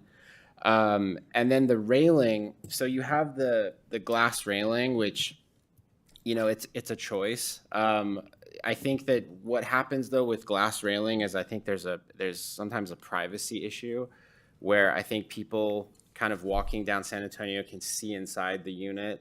And I think what you have is people that are in those units, they kind of want more privacy. So So I don't know if there's a possibility to look into maybe a different style of railing. Clarification. Yeah. So my understanding is the glass railings only occur for the roof terrace, that all the private balconies are the woven mesh and Okay. metal. So Okay. that there's more privacy. I'm going to ask that Okay. you take a seat and we'll keep our discussion going. So, Okay, yeah. Yeah, go ahead. Thanks for the clarification. Yeah. So I think, but just in general, I think having it more private, I think is something that we've talked about with the residential buildings in downtown. So I don't know. I mean, I think those would look fine, but just there's this idea that when it's so kind of open that residents might cover it, and then we don't want that, obviously. So maybe potentially look into that. That's not a big sticking point, though. But yeah, really, I think if that frontage, if there could be some raised planters on that side rather than the side that really no one's going to benefit from looking at, I think that might be a nice change. But other than that, I really like this project with the improvements that have been done, and those are my comments. Great, thank you. Kate? You know what, you brought in these material boards, and I was wondering if you could bring them up to us, because I think it would be nice to just see them. I don't see well enough to, yeah, I mean, I just think it'd be really nice if we could like just see the materials. Okay. Watch the signs about to fall off. There you go. Thanks, Sean. Yes, thank you. Okay, I've seen it. Okay, very nice. That looks kind of heavy. What is this? So this. Yeah. So material. I'm good, thank you. All right, do you have discussion items? I think I think it is a really nice design, and I think it's really, thank you so much. Okay, that's great. I think it's Thanks. really in character with a lot of the buildings that are along San Antonio. So I think it's a great kind of next generation project for that site. I agree with a lot of what's been said about the alley. I drove through that alley, and I wasn't even sure I should drive through the alley. I mean, it was kind of dicey, and there was a truck there at the hardware store, and I don't know if they were delivering or if, they were a client picking up supplies, but I think it's going to be challenging because there's a lot of stuff going on in that alley, and I think anything you can do to free up the space, getting rid of power poles, anything you can do would be, I think, an improvement. As far as the landscaping, I've already spoken a lot about that. I think Maris, you kind of hit the nail on the head. When you go down San Antonio, we have these beautiful street trees and then these buildings that have pretty nice, lush buffers between the street and the building. And you don't have that, right? You only have like a, I don't know, 3 foot setback. You don't have the luxury of that kind of landscape plan. But I think if you could work with the city and say, okay, let's start with the big stuff first and make street trees that are fairly large and consistent with everything else in Los Altos, which is the Chinese pistache. Start with that and say, okay, we want these large trees every 40 feet, whatever it is, as you move towards First Street, there's definitely kind of a pattern and a rhythm to those street trees, and I would really like to see that continue along the frontage of this building. And if it means taking out the crepe myrtles, I think that's okay, and replacing the crepe myrtles with a buffer like a raised planter, as long as the raised planter is big enough to support maybe Japanese maples, and the smaller accent trees. So I just really feel like we have to be absolutely committed to our street trees.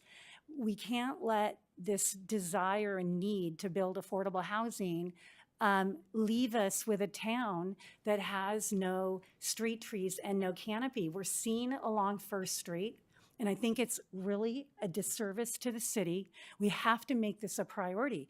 And perhaps we shouldn't be making the waiver that the upper story setback waiver. I mean, the fact that we are letting the upper So story. I need to interject really quick, Commissioner Disney. Some of these comments are not going to be applicable to this project, and I'd like to refrain from making them as a part of the public record. We can talk about this with a change or an update to the objective standards. This project is protected under the Housing Accountability Act, and we are precluded from making them change their waivers or concessions, which is what we previously had talked about. We understand that these are some of the things that you'd like to do, but we cannot apply it on a project which is vested and protected under the HAA as well as SB 330. Okay, so Nick, are you saying that the upper story setback waiver is something we have no discretion on? That's correct. It is a physical preclusion from building at the intensity and the density of the proposed project. Okay, well, okay, I accept that, but part of the problem is staff has said we can't put bigger trees in there because of the proximity of the tree to the building, and I think that's the result of pushing the building out and not respecting the setbacks. I understand it's a waiver, but it's a driver that it's driving us to not have street trees other than little 10-foot trees. I'm going to raise a point. Commission of order. Chair, I think it's can I- affects- No, we're in our discussion, so I need you to not comment right now. I'm sorry. A point of order, I think this is drifting away from this project in terms of this project to other things, and this is not the time or place for that conversation. This is about this project, the details of this project. Most of them are set by law. We do not have the discretion to do anything about it. That, you may not like that, but this is not the time to talk about that. Okay, Yeah. so I'm going to just finish Yeah. my comments No, then. no, that's about the point of order, is I'm asking the chair to rule them out of order, and that stops you. Well, I don't agree that they're out of order. The question of the landscaping plan, I think, is in order, but the question of like the things that Nick addressed, we cannot change the objective standards here tonight for this project. This project is vested under the date that it came in and under certain rules. So I understand your concerns about the landscaping. I think one question for staff is, can we condition this upon revisiting the landscaping plan to perhaps look at some of these issues, or can we not do that? Well, that's what I'd like to interject is some of the comments about the landscaping, let's say just take the example of the planters on the back side of the building. That's Yeah. actually an objective standard requirement. So if those planters were to go away, it would necessitate an additional density bonus waiver for not complying with it. Okay. So I know in previous review of projects, there could be a lot of, subjective, we'll call it negotiation with developers, but with objective standards, they're very specific about what has to be done. So with there's landscaping, lighting. There's an setbacks, all objective kinds of standard stuff. about planters in the back of buildings? Correct. Okay. That's helpful to know. Okay, so Kate, are there other discussion items or? We have objective standards, but then we waive them for the density bonus. That's where I struggle with some of this, and all I'm saying is I think it's a great project. I really do. I think it's a great design, and I love the material board, and I think it'll bring in housing that we need. I only hope that we can get a street tree, a pattern there that kind of repeats the pattern that is already there. So I will leave it at that. Okay, and we'll revisit it as we get into the motion area. So go ahead, Eric. Okay, I too. Could you get your mic? Yeah, there you go. I too like the project very much. I appreciate the work you've done. I always object to rooftop decks, so I'm going to object to it, but, that's me. I am far less concerned about the alley than anybody else in this room, for the simple reason that people who just start to live in these projects have to accept certain limitations. We're talking about people getting in and out of the building. They're the ones who will be impacted by this. I live in a building on El Camino Real. I sometimes have to wait 5 minutes to get out of my garage to go any place because of the traffic on El Camino Real. I sometimes don't get there that quickly because of that. That's just a condition of where I live. And it's something I have to accept as a fact of life. That will be the case for the people who live in this building as well. They'll just have to learn to adapt to it. The hardware people, and the Los Altos Hardware is one of the two stores in Los Altos that I consider to be, we should never touch, they should never go away. They are wonderful. The other one is See's Candy, for those interested. And I'm not going to try to explain how those two things work. But the project is nice. I mean, I don't mean that as a left-handed compliment. I think it's really a very nice project. You've got an almost impossible location, a lot of straight lines that don't go anywhere. You've done what you can with what it is, and very imaginatively, I think. And I'm enthusiastic about the project. I really don't have much concern about the alley. That's just the way it's going to be, and things will change, and people will have to get used to it. So I'm less concerned about that. I would like to see the poles gone. I would like the undergrounding if possible. If that can be managed in some way. I'm not going to ask you to respond. I mean, I think you've heard, and I want to endorse generally what Susan said about the BMR units. Again, that's not something we get to adjudicate at this point, but I do think that that's something that I would encourage staff to encourage applicants to think more about when they're doing this. I do understand the economics. Well, I won't say I understand them. Nobody understands them. But I understand the economic problem. And it's always a compromise. And I think that you've been reasonable, but I just wish you could have been more reasonable. And I'm so I would just like to encourage staff to try to encourage applicants to be as reasonable as possible in the circumstances. I guess it's like rooftop decks. I can say I don't like it, but I can't change it. Other people don't like the alley. That's fine. Okay, we all pick our things. Thank you, I want to say. And I also thank Sean for, and I'm sorry that Brittany ran off before I was able to say this, for an excellent report. So thank you very much for that. That was very helpful. Okay. All right. Yeah. Thank you. Mhm. I had a, do you want to go? Okay. I just had a few things. I do like the project quite a bit. It is, I've spent many hours in that location, both at the bank and also at the pancake house. My kids grew up in that pancake house. And so parking has always been a challenge. Navigating around it is a challenge. So I think you did a very successful job of taking a difficult site and coming up with something that works given all of the constraints around it.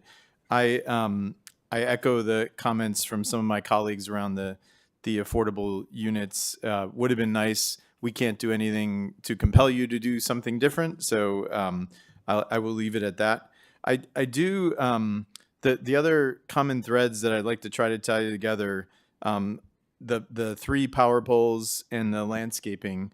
I want to know from Nick, can we condition this upon anything with the power poles or the landscaping, to revisit the landscaping plan or to revisit the removal of the 3 power poles? So the landscaping, similarly to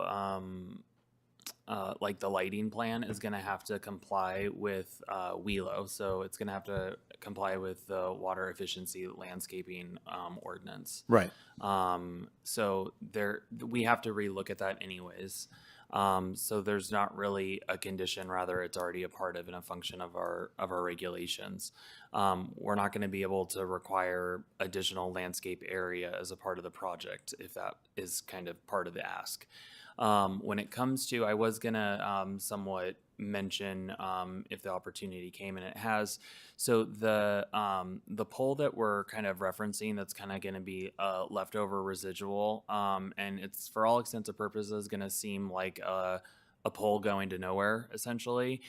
That's actually not the case. So when we vetted out the undergrounding for 425 First Street with the project that has now since been completed, PG&E specifically left this pole. So if we weren't to leave this pole, all of the undergrounding that has occurred would not have occurred. This pole will not be able to underground until the bank building is fully redeveloped. And it's simply because that is a transmission pole. It is not just a carrying line pole, essentially, like we know. So that's actually really why it's going to remain. We did fully vet that out previously. Is that the one that Sean had indicated as the temporary pole? So no, there's a temporary one that's immediately adjacent to it. 'Cause there's that two. one will go away when the rest of the undergrounding has been completed. Okay. There is one that has been there for several years that has to remain until there's essentially, it's going to be like the last ofs that will eventually go underground. So there are two in one location, and there's one further down behind the Pancake House. So which of these poles will be going away in what time frame? So there's one behind the bank that will go away, which is the temporary, and there is one behind the pancake, which will go away. As There part of will- this? Yes. There will be one that remains that has been there behind the bank. Oh. And that is a transmission facility. And there's very specific limitations with undergrounding that. Understood. Okay, great. Can I ask a question to follow up on that? Sure. So, Nick, part of the lot includes the sidewalk. And I know that you said that they're going to work with, there's a condition that they would work with, the building department. But given that part of the sidewalk is on their property line, yes, it's going to be a dedication, could we require then 2 tree wells for street trees on the part of the sidewalk that is contained within the property? So something I was also going to mention, they're kind of already doing that. They've actually given the city an extra 1.5 feet, just over. It's 1 foot, almost 8 inches of extra street frontage that they would be allowed to actually build the building closer to, effectively leaving zero room for any type of plant material. So they're actually providing us additional than what the code actually requires. Because of the way that the project has been designed, is we wouldn't be able to change it for this specific project. We can try to work with them during the landscape plan to be able to try and get as much kind of tree canopy that's been described tonight. But we have already written down something to revisit some of the street tree objective standards to specifically have some standards included in the zoning code that would further address this in the future. And we're still in discussion. I'm not just- Okay, so could we perhaps give direction to staff? Would that be appropriate, or could it be part of a motion, or what would you suggest here? There's a clear preference, I believe, from the commission that the landscaping be rethought in terms of some of the existing trees and some of the new frontage along San Antonio. Not sure how we can, make that happen. I think perhaps direction to staff as you look through the landscape plan and move forward, that there's a,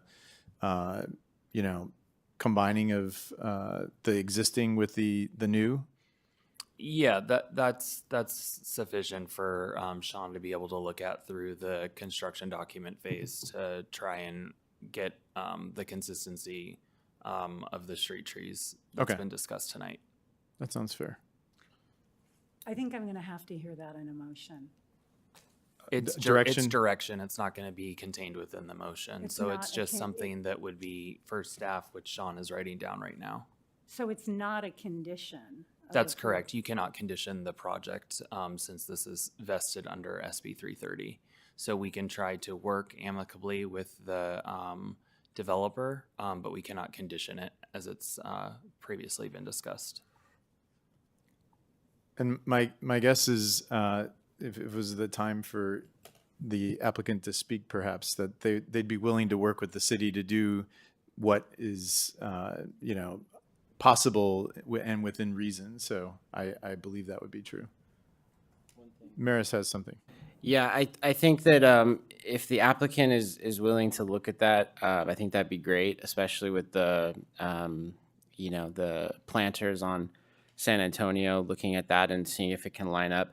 I think with the rear planters, I wasn't familiar with that objective standard, but I think that the ones in the rear, I think opening that loading zone up more and maybe not having those raised planters, just giving more space, because it's, why are they there in the first place?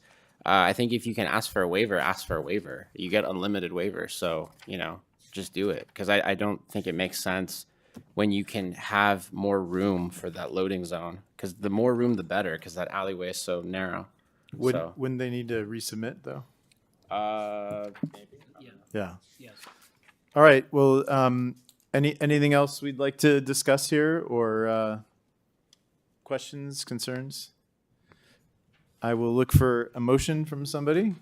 Before the commission, can I address? Sure, briefly, because we're not supposed to be doing this. Understood. And I appreciate that. So I think we can solve a lot of these problems right here tonight, and I'd like to offer a couple of solutions. The triangular space that's outside the site that contributes to the existing little parklet at the corner of Lyle and San Antonio could be adjusted to accommodate a new pistache tree with the clearance you're looking for. That's an easy thing to do. There's room to do it. I'm going to suggest that we're willing to do that. The entire frontage on South San Antonio is about 40 feet, and you were suggesting a spacing of 40 feet. So with looking at alternative trees other than those Cape myrtles that are not appreciated, I think we can get to where you want to go there.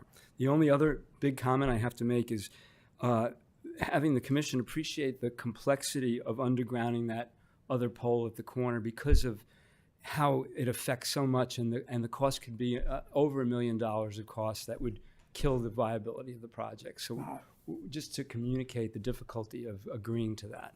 And those are the only real two issues. Great. Thank you.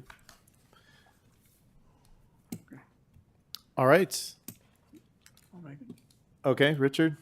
Make a motion that we approve the resolution of the Planning Commission of the City of Los Altos approving the design review permit for the construction of a 4-story mixed-use development with 20 residential units and 1,495 square feet of ground floor commercial space with a state bonus, density bonus with a concession and waivers at 420 San Antonio Road, and this is resolution number PC 2024-XX.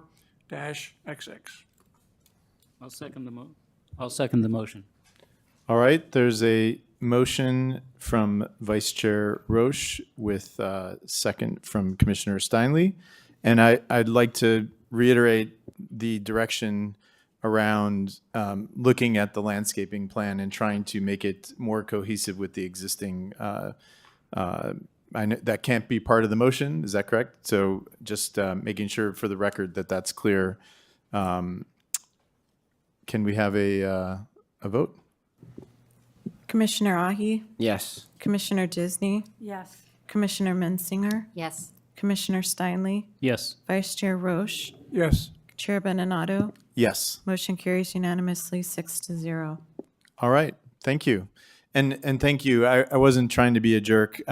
We have rules about when the public's supposed to speak and otherwise, but it was, those clarifications were helpful. And I think you've been very reasonable in some of the requests that were made. We all want the best project for the city, and I think you do as well. So whatever you can do to work with staff to kind of clean up some of those loose ends, and we'll get to the third power pole when you redevelop the bank. How's that? Thank you. Do we need a second motion? I only saw one. That's for the council, I believe. Okay, sorry. No, the commission does make a recommendation to council on the matter. Oh, so we do have to do that one. All right. Would Yeah, you like to sorry, make a just- motion? There's the two. I thought there was only one. Okay, thanks.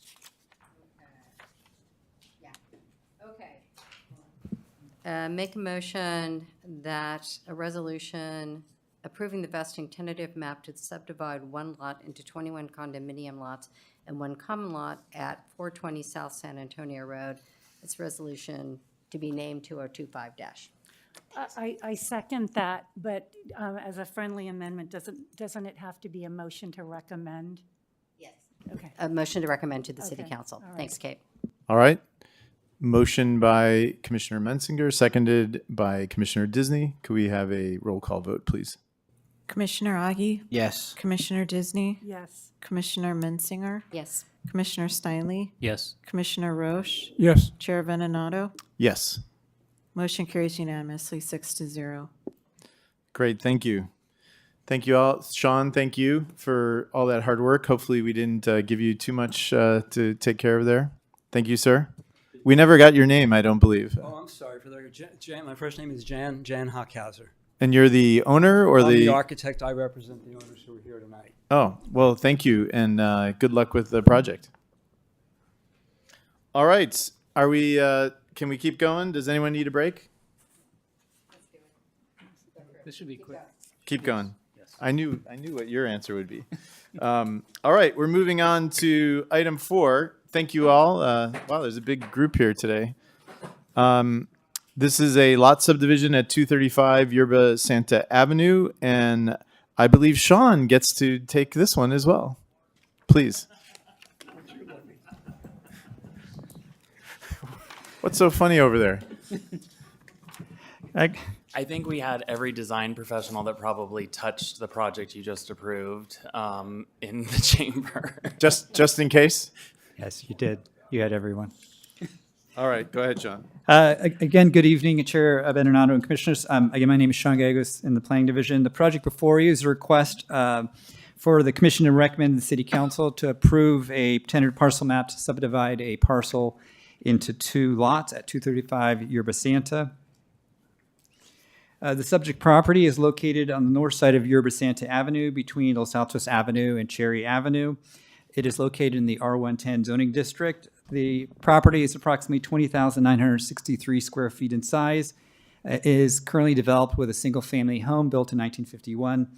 The lot is a through lot with both frontages on Yerba Santa and Patrick Way, and is surrounded by single-family homes as conveyed on the slide before you. The proposed subdivision conforms with the applicable goals, policies, and programs of Los Altos General Plan. Subdivision does comply with applicable zoning requirements, specifically in regards to the requirements in regards to minimum lot size, minimum lot frontage width, and minimum lot depth.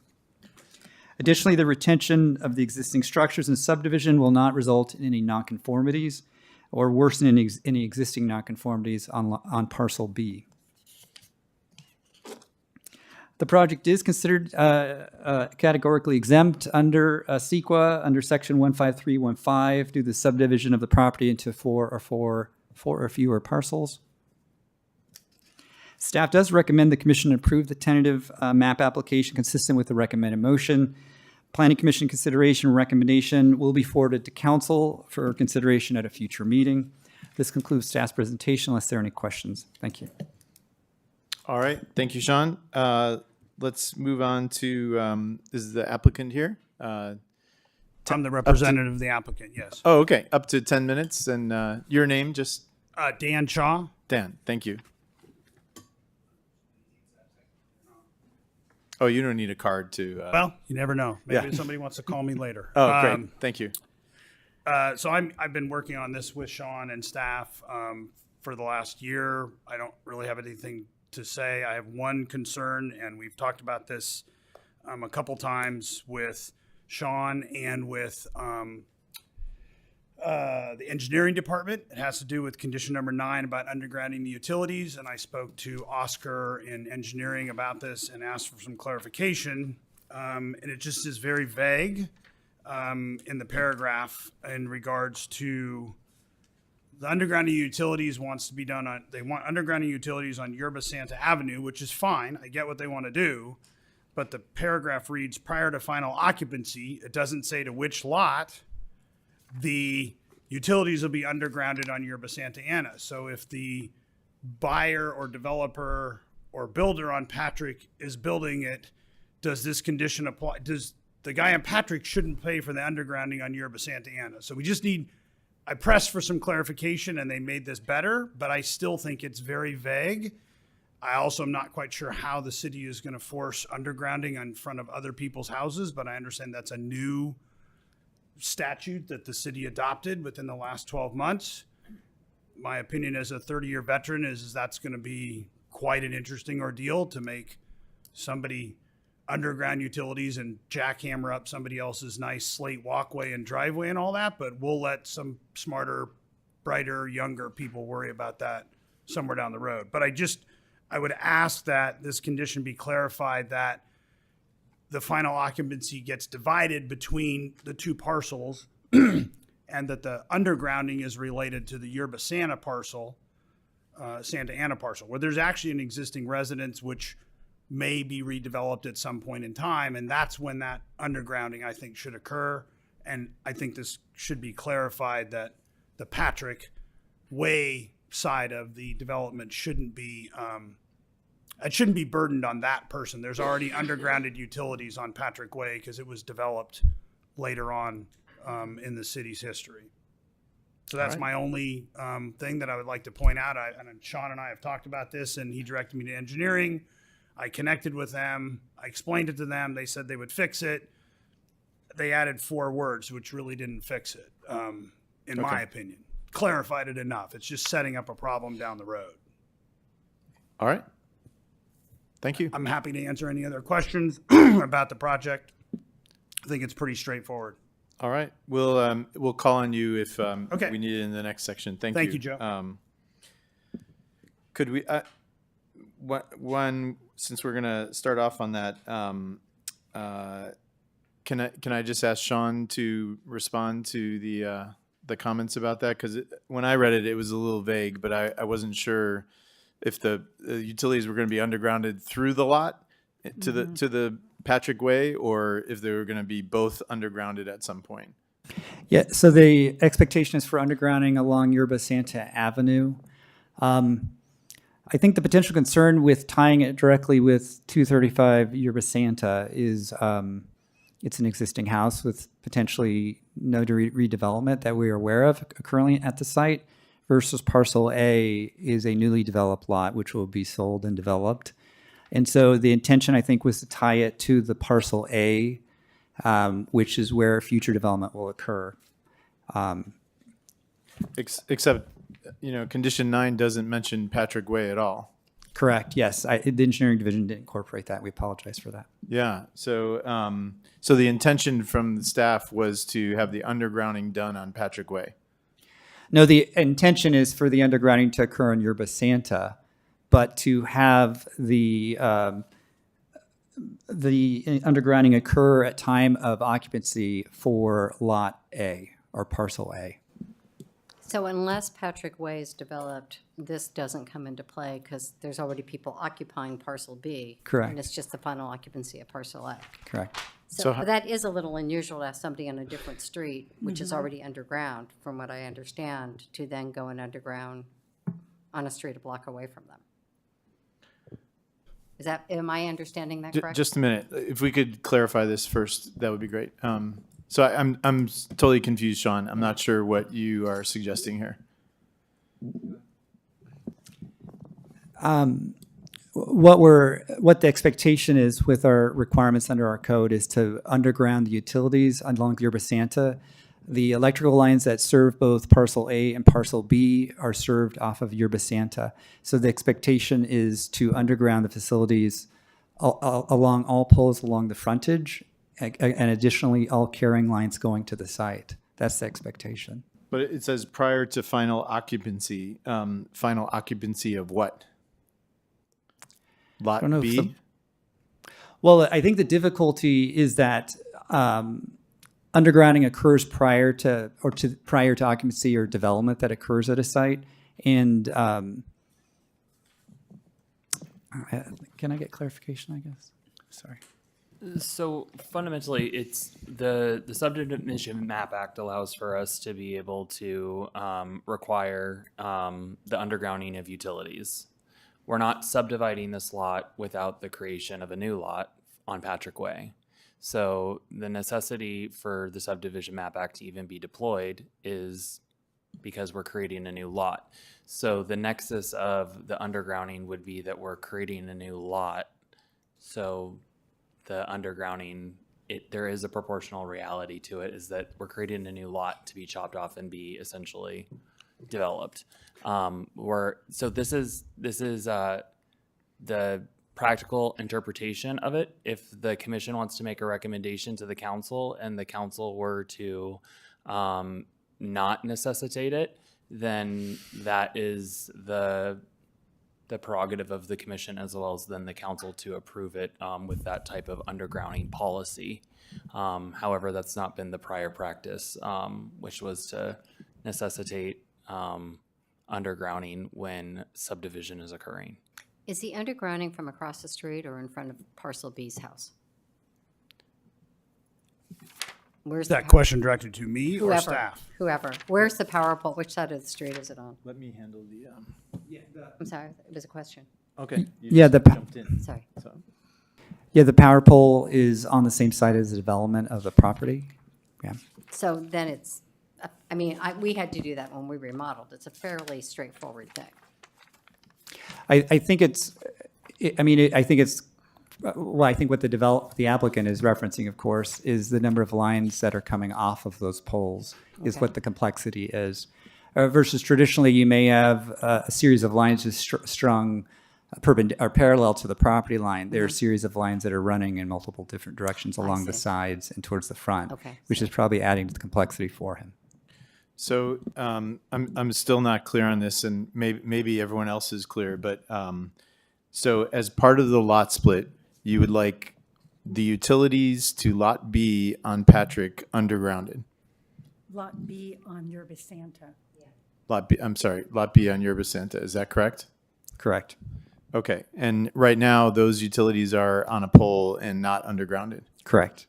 Okay. And so this final occupancy is the house is occupied already, presumably. So final occupancy of what? The existing occupancy has already been achieved of the existing site. So okay. If you were to say final occupancy of the site that's off of Yerba Buena, you've already vested it, so the condition would be null and void anyways. So it's to modify it in that direction would be to not be requiring any undergrounding for this project. But on the Patrick Way side, the utilities are already undergrounded. Correct, but so that lot doesn't exist. It's a Yerba Linda lot right now, or Yerba Buena. Right, but if it was split, couldn't they access the utilities from the street on Patrick? That's correct. Okay, so I'm not. I got to stop here and be pretty upset. I've had 2 conversations with Sean on the phone, and I talked to engineering, and all of them. Let me finish. Let's keep it civil, please. Okay, I'm just frustrated because I spent a lot of time, asked for Zoom calls, asked for meetings, and every single one of them expressed to me that what Patrick would be fine and this would only be a condition when Yerba Santa came along. Tonight is the very first time, because I've asked for clarification on this several times, Joe, up to this point, and it was definitively told to me that when Yerba Santa got developed or redeveloped, that it would be a condition, and you're trying to put the condition not just on our lot here, but 2 more homes we have to underground, which means I have to somehow. What are the 2 more homes? 2 more. They want us to underground the poles and the wires in front of 3 parcels on Yerba Santa, not just our parcel. So that's a condition that I've explained to me has never been put as a condition on anything in the city of Los Altos, which engineering clarified for me. So I clarified the fact that, okay, that's fine. I'll agree to that condition if that condition is related to the development and occupancy of the Yerba Santa B lot, but not the Patrick lot, because why would the person on Patrick have to pay $250,000 on Yerba Santa to fix something that's got nothing to do with their lot. Sure, go ahead. So, but the power, if someone builds on parcel A, will the power come from Yerba Santa or will it come from Patrick Way? It will come from a pole that is running down between the houses. It's an existing pole. It shows right on there, proposed cable telephone, and that's where the power will come from. Is that there's power there that from our understanding is that we do not have to go all the way to Yerba Santa. There's power in Patrick underground. So we don't have to go out to Yerba Santa to develop that lot or sell that lot to another person who may want to develop it. Is that accurate, Sarn? Because I thought I heard you say something different. That's why I'm confused as well now. Yeah, so along the frontage, there's a line that runs along the frontage, and then there's also a line that runs, I can show you on the screen if you'd Okay, like. Sure. That'd be great. That would be helpful for you.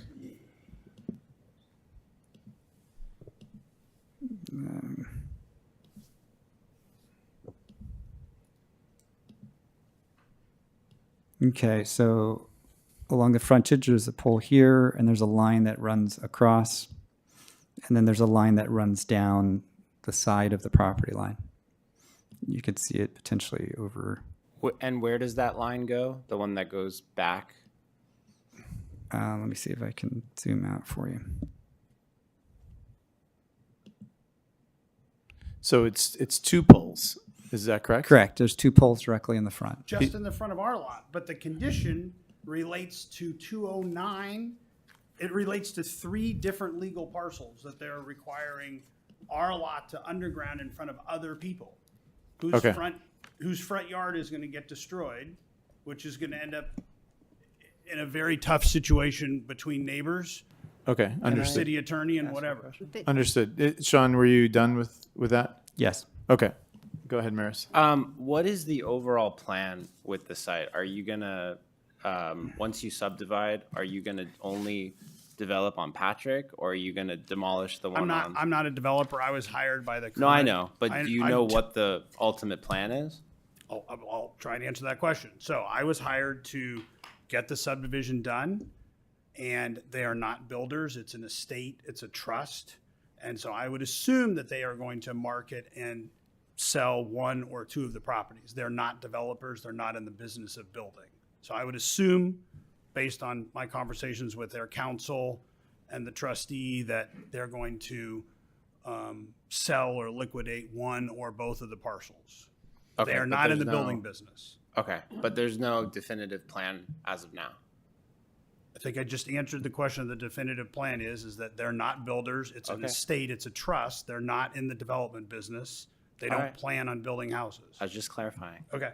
May I Yeah. ask a clarifying Yeah, question? based I on just that? asked that you tone it down a little bit. Like we're trying to be helpful here. Our bias is to help residents move their projects to, and I'm feeling a lot of tension across the room. I So apologize for that, but that's why we had Zoom meetings. We I had phone understand. calls. I understand. I had to call engineering 3 times to get somebody Yes. to call me back. Yes. And then they told me emphatically what the situation was going to be, and it's different. we heard you 3 Okay. times on that. Good. So let's just keep it civil All right. and see if we can all work together to solve this. I'd okay? love to. All right. That's the Eric. point of staff and a year of going through the process. Understood. Give Okay. us a chance. All right. Eric. Okay, if I understand correctly, the house on Yerba Santa is currently occupied. That is correct. And is the occupant is a renter, or is it one of the beneficiaries of the trust, or? One of the beneficiaries, one of the family members of the trust. Okay. And so far as you know, there are no current plans for that person to leave the house at the moment? I don't know their Yeah. personal plans, but at this point in time, it's undetermined until the property is subdivided. There's more than one beneficiary, so I don't know what's going to Right, happen. Trust me, are really complicated. Right. Complicated situation. Yeah, okay. So the only plan at the moment, if there's a subdivision, is to build a house on the Patrick Way side. They're not builders, Well, to no, repeat it. to sell it, and somebody will build it. Or I don't know if somebody's going to build there, sir. That's a free choice. I mean, I don't know what somebody's going to do with it, but the immediate plan is to it's just sell. the subdivision. Let me ask you a question, and this is perhaps for Sean or you. Is this under SB 9, or is it a separate subdivision? No, I mean, we did recommend that the applicant pursue SB 9, which then would avoid undergrounding utilities, but he did not pursue that with us. Okay, all right. But it is compliant because it's of the size of the thing, yeah, okay. Yes, it could be readily approved as an SB9 subdivision. Sure. So Yeah. I would also comment that staff recommended that 3 weeks ago, after not the first week we entered the process, but 4 weeks ago they brought this up literally, or 5 weeks ago, a year plus into the process. And by that time, the engineer, the attorney, the consultants that we have said, continue forward with what you're doing. Is that accurate, Sean? No, staff raised the issue of SB9 earlier in the process, but it was a non-starter. But we continued to go back and raise the issue over and over again, because we thought it would be a simpler process for them, and we were concerned that there would be a great cost to this. We even asked the applicant to do a cost analysis in regards to underground utilities, because we thought this would be a major concern for them. All right. And so, Eric, were you done with your question? I think so. I will say, maybe this is just a defect in my character, but I think I understand exactly what Nick was talking about, and maybe it's just because I'm a lawyer that I understand it. But yeah, okay, we'll get to that in the discussion. Okay. I think Richard had a question. I'm going to tell you, I'm amazed that we're sitting here discussing this. Seems to me it's pretty cut and dried. We have a large lot that if you split it in the middle, each lot is legal. You want to create the second lot on Patrick. The requirement should be when they build, they're going to need to hook up sewer, water, and electricity. If Patrick happens to be underground the street, then they underground the utilities. If not, the pole runs down the street. If they want to make, as they do in other new homes, they want the wires underground, they underground it on Patrick. We have a pole that's, it shows on the plan here, it says proposed cable and telephone heading towards parcel A. Have no idea why that has to be there. Yerba Santa ought to have it's got its own water, it's got its own sewer, and the electricity, you had a picture down the street, it's going down the street. It's cut and dry. When it's redeveloped, then it's underground or whatever the requirements are. I don't understand why we have a line in the middle that's going to go to 3 other parcels. It doesn't make sense.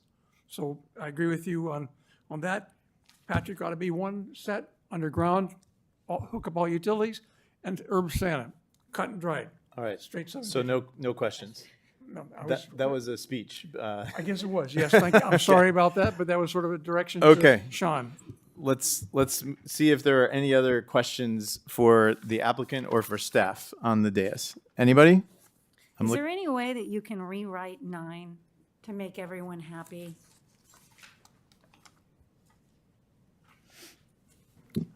What is the anything else? commission recommending as the solution? Because what we're hearing from staff is that the applicant or sponsor of the project doesn't want the subdivision improvement to be required for the new resulting lot. But so the improvements, I guess, have already been made on Patrick, or it's a newer street. So Patrick is has already got underground utilities. So my question is, how do you write 9 to say that undergrounding would only apply to development on Yerba Santa, not on Patrick? Because once you split the lot, it's 2 different lots.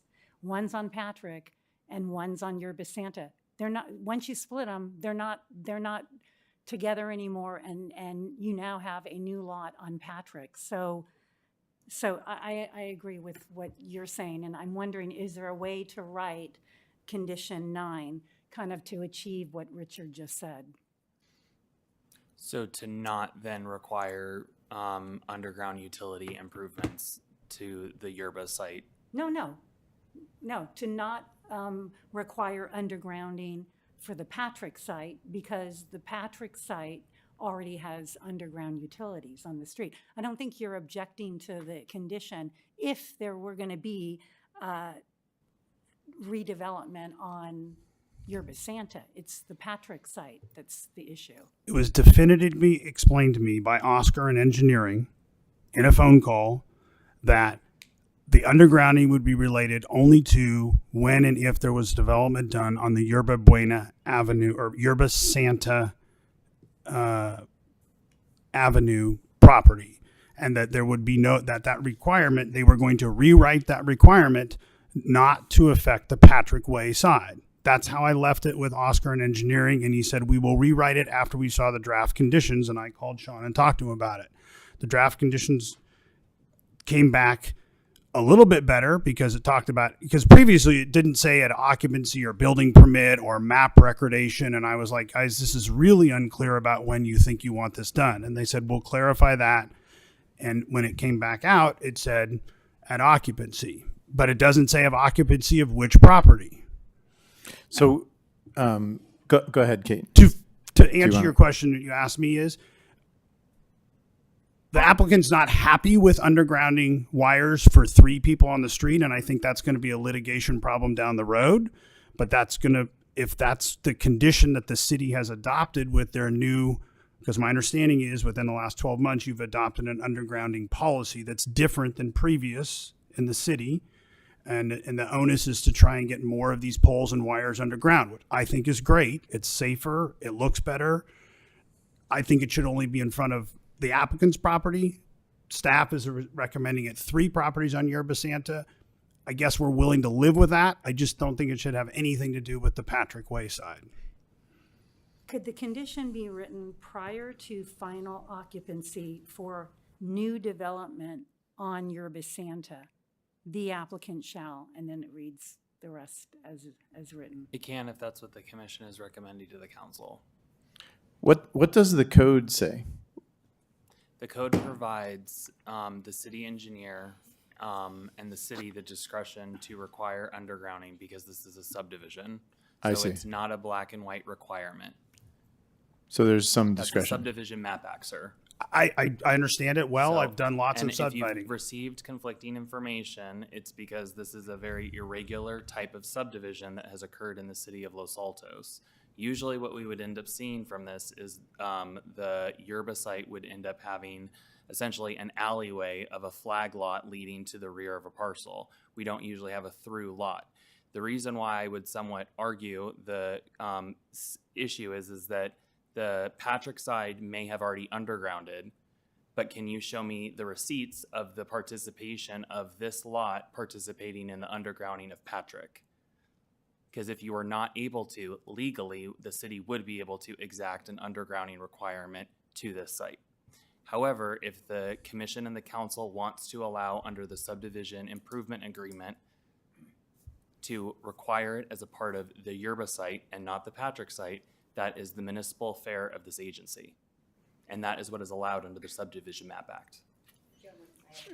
Sure. I just want to follow up though first. So, so the code gives discretion to the engineer. It sounds like, and right now, do the overhead wires run the entire length of Yerba Santa, or just in front of those 3 houses? It runs various, across a lot of different parcels. Okay, so it's up and down depending on when the houses were developed and, okay. Yep. So, so then why are we requiring them to do it for the other neighboring parcels to underground? Because it's the necessity is that the poles, so there's a lot of people that benefit from the fact that the pole doesn't drop in their parcel line. They just have a utility line drop from the pole to their home. Some people are lucky, some people aren't, unfortunately. What the city does have in our code is what this says is a deferred street improvement agreement may be allowed when the city engineer has determined that extenuating circumstances exist and the deferral of street improvements is reasonable and appropriate. Okay. Street improvements is sidewalks, undergrounding of utilities, anything and everything that is done in the immediate right-of-way adjacent to a parcel in the city. Great. Okay, Susan. Yeah, my question is, you've been talking about how difficult it would be to underground the neighboring parcels of this property. My understanding is, and maybe I'm wrong here, so it's a question for staff, power poles are actually in the right-of-way, and so the city has the right to go in. And if someone has built a beautiful slate parking strip there. Too bad. I mean, they knew that when they built it. I agree with you. I just guarantee you someone's going to come see you. That may be, Yeah. but that to me is not a sympathetic argument because they And I'm shouldn't not- have done that. And I'm not They were arguing aware. that point, ma'am. I'm not arguing the point. We're agreeing to the undergrounding on Yerba Santa Ana. That's Right. not a problem.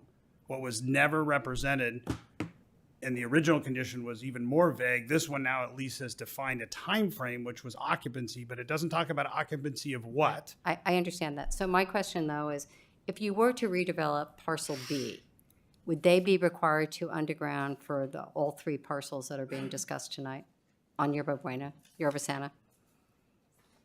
Given how the power poles are situated, because I see people doing trenches all over streets these days when they're remodeling. So is that how it would work?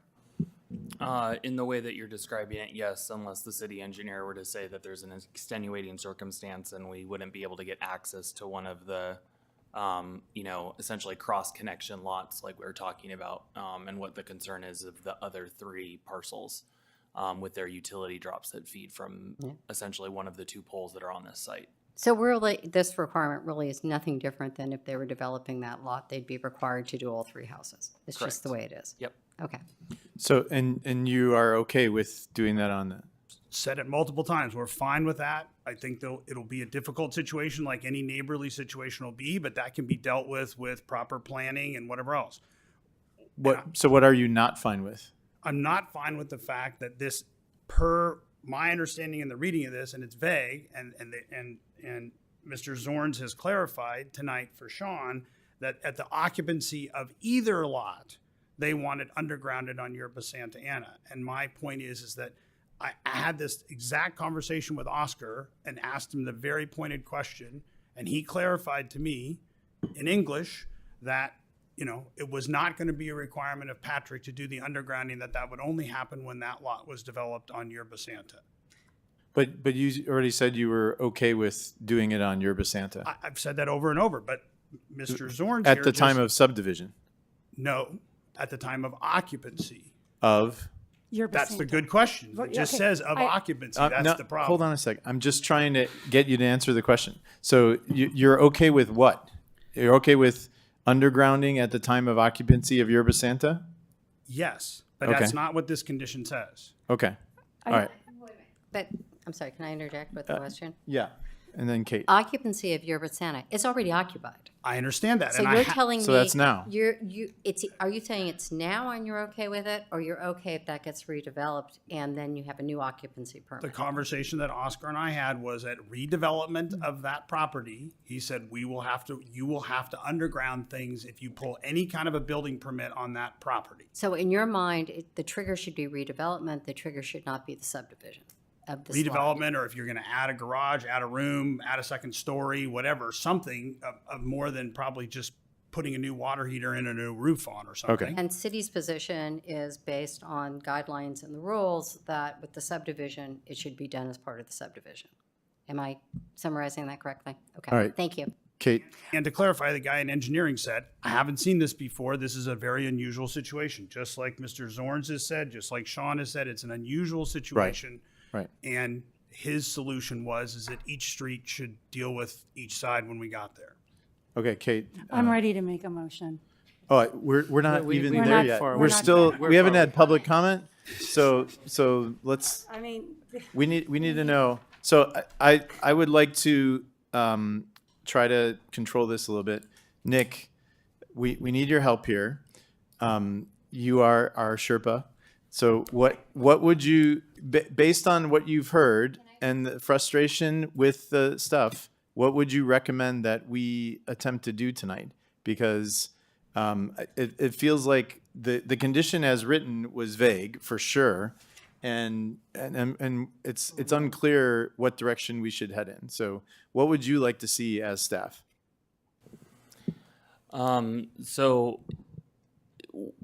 We do not need you to wordsmith the condition itself. We will do that. Just tell us who you want to be responsible for undergrounding and at what trigger point. So do you want Patrick or Yerba, and at what trigger point? And then we will develop the language that is acceptable for the city council to consider as a part of the subdivision. And the undergrounding you're referring to is on Yerba Santa. Yes. Because, well, the other one is already undergrounded, so that one is a moot point. If they want to connect up to the utilities on Patrick, they're going to have to go under the sidewalk to the front. I don't think they know definitively if they're, I think Nick said there's not definitive evidence that you can connect to Patrick as of right now. So I did do this with all utilities, had it come out, paint, marked all, called 811, had them all marked. I had a conversation with water, sewer in Los Altos. I talked to PG&E guy. I talked to everybody. There is stuff in Patrick. No one's quite sure where it is, to quote Mr. Zorns. That's correct. It's vague. It's there. Everybody said there's access, but we don't know how much you're going to have to do to get to those utilities. But Patrick is undergrounded already. There Already are no poles undergrounded. on Patrick That's that I saw. correct. Okay, There's none. so it's the discretion of the commission to figure out what the trigger points are for this. Yes. Okay, are there any further questions from the commission for the applicant or the staff? Anything else? Okay. Is there anything else you'd like to say? Did someone have a question? You need to speak so I can hear you. I'll save it for comments, but I will just say very briefly that to me, there's no ambiguity. I understand exactly what it says. It doesn't say what you think it says, and this is why we don't let engineers practice law. Frankly, that's the problem here. Okay. The engineer flapped his lips when he shouldn't have. He said things that weren't true. Now, granted, it's a very ambiguous situation, but it is phrased exactly correctly. The words have meaning legally, and those words are not vague at all. Okay. Now, But this is the second- That said. Okay. Okay. This commission can do whatever it wants, but I think it says exactly what it should say, and I will explain during the comments why I think. Okay, then you don't have any questions. Is that correct? I'm frustrated in a way, but yes, okay. Okay. Can we move on to public comment? That's my We're, question. we're going to, but before, you saw in the last presentation, so this will be your last opportunity to comment. I think you don't need to repeat the same things over again, but is there anything else that you'd like to clarify before we go through our deliberations? None. Okay, thank you, sir. Thank you. All right, let's move on. Boy, you guys, first two meetings, nothing like testing the new guy. So let's move on to public comments. Are there any cards? No. No public comments. Excellent. I will close the public comment. Let's start the discussion. And that's before we get to a motion. So does someone have a point of view? Eric, you seem to want to share a point of view earlier. Yeah. This is about a subdivision and a condition of that subdivision. All we're doing right now is subdividing the property. Nobody's doing anything. There's somebody living in the house on the front, okay, whoever that person is and whatever that person's intentions are, whatever anybody's intentions may be, it is occupied. So to condition something on the occupancy of something that is occupied is basically to establish a nullity. It has no meaning. And in the law, you cannot have something that has no meaning. So Nick is right. Occupancy must refer to the Patrick Avenue side, not the Yerba Santa. Okay. And I forget which one is A or B. So I'm just going to say Patrick or Yerba Santa. Okay. Yerba Santa has a house. Yerba Santa's house is occupied. That's it. Okay. There's a city policy to underground. The only place you can do the undergrounding is Yerba Santa. Maybe it's because I'm a lawyer, but I don't see any problem with that. That's exactly it. We're requiring under density bonus under the Quimby Act, for example, people who do multifamily housing are required either to pay money to the city or to build a park for their residents. If they don't have land to build the park, they get to build the park someplace else. Okay? This is the same deal, basically, the same idea. You have an unoccupied, if the lot is subdivided, you have what will be an unoccupied lot in the back on Patrick. Okay? Whoever eventually, and right now it's the trust that owns it, but the trust presumably is contemplating the possibility of selling that to somebody, and that person who buys it will develop it in some fashion. Okay? If it's developed into a house, which is about all that can happen there, or well, so it's not SB9, so I guess they can get one ADU. So instead of more. All right. So they develop it however they develop it, okay? And at that point, they will be required to fix the undergrounding of the lines. Those lines happen to be on Yerba Santa. Who cares, okay? Because they're already undergrounded on Patrick. That's going to be a condition of that. It is not the trust that's going to have to worry about this, and whatever may happen with the neighbors and that sort of thing, well, that's the way life is going to be, all right? So, and then whatever happens on Yerba Santa, okay, because there's going to have to be something happening there because either the lines will be undergrounded or they won't. If the Patrick parcel is not developed for whatever reason, but whoever, they tear down the old house that's, I'm sorry, it's from 1951, so am I. They tear down the house on Yerba Santa and build a new house, well, they're going to get to do the undergrounding because now they will be occupied. It's a race to see who develops first in a certain sense, and that's all that's involved here.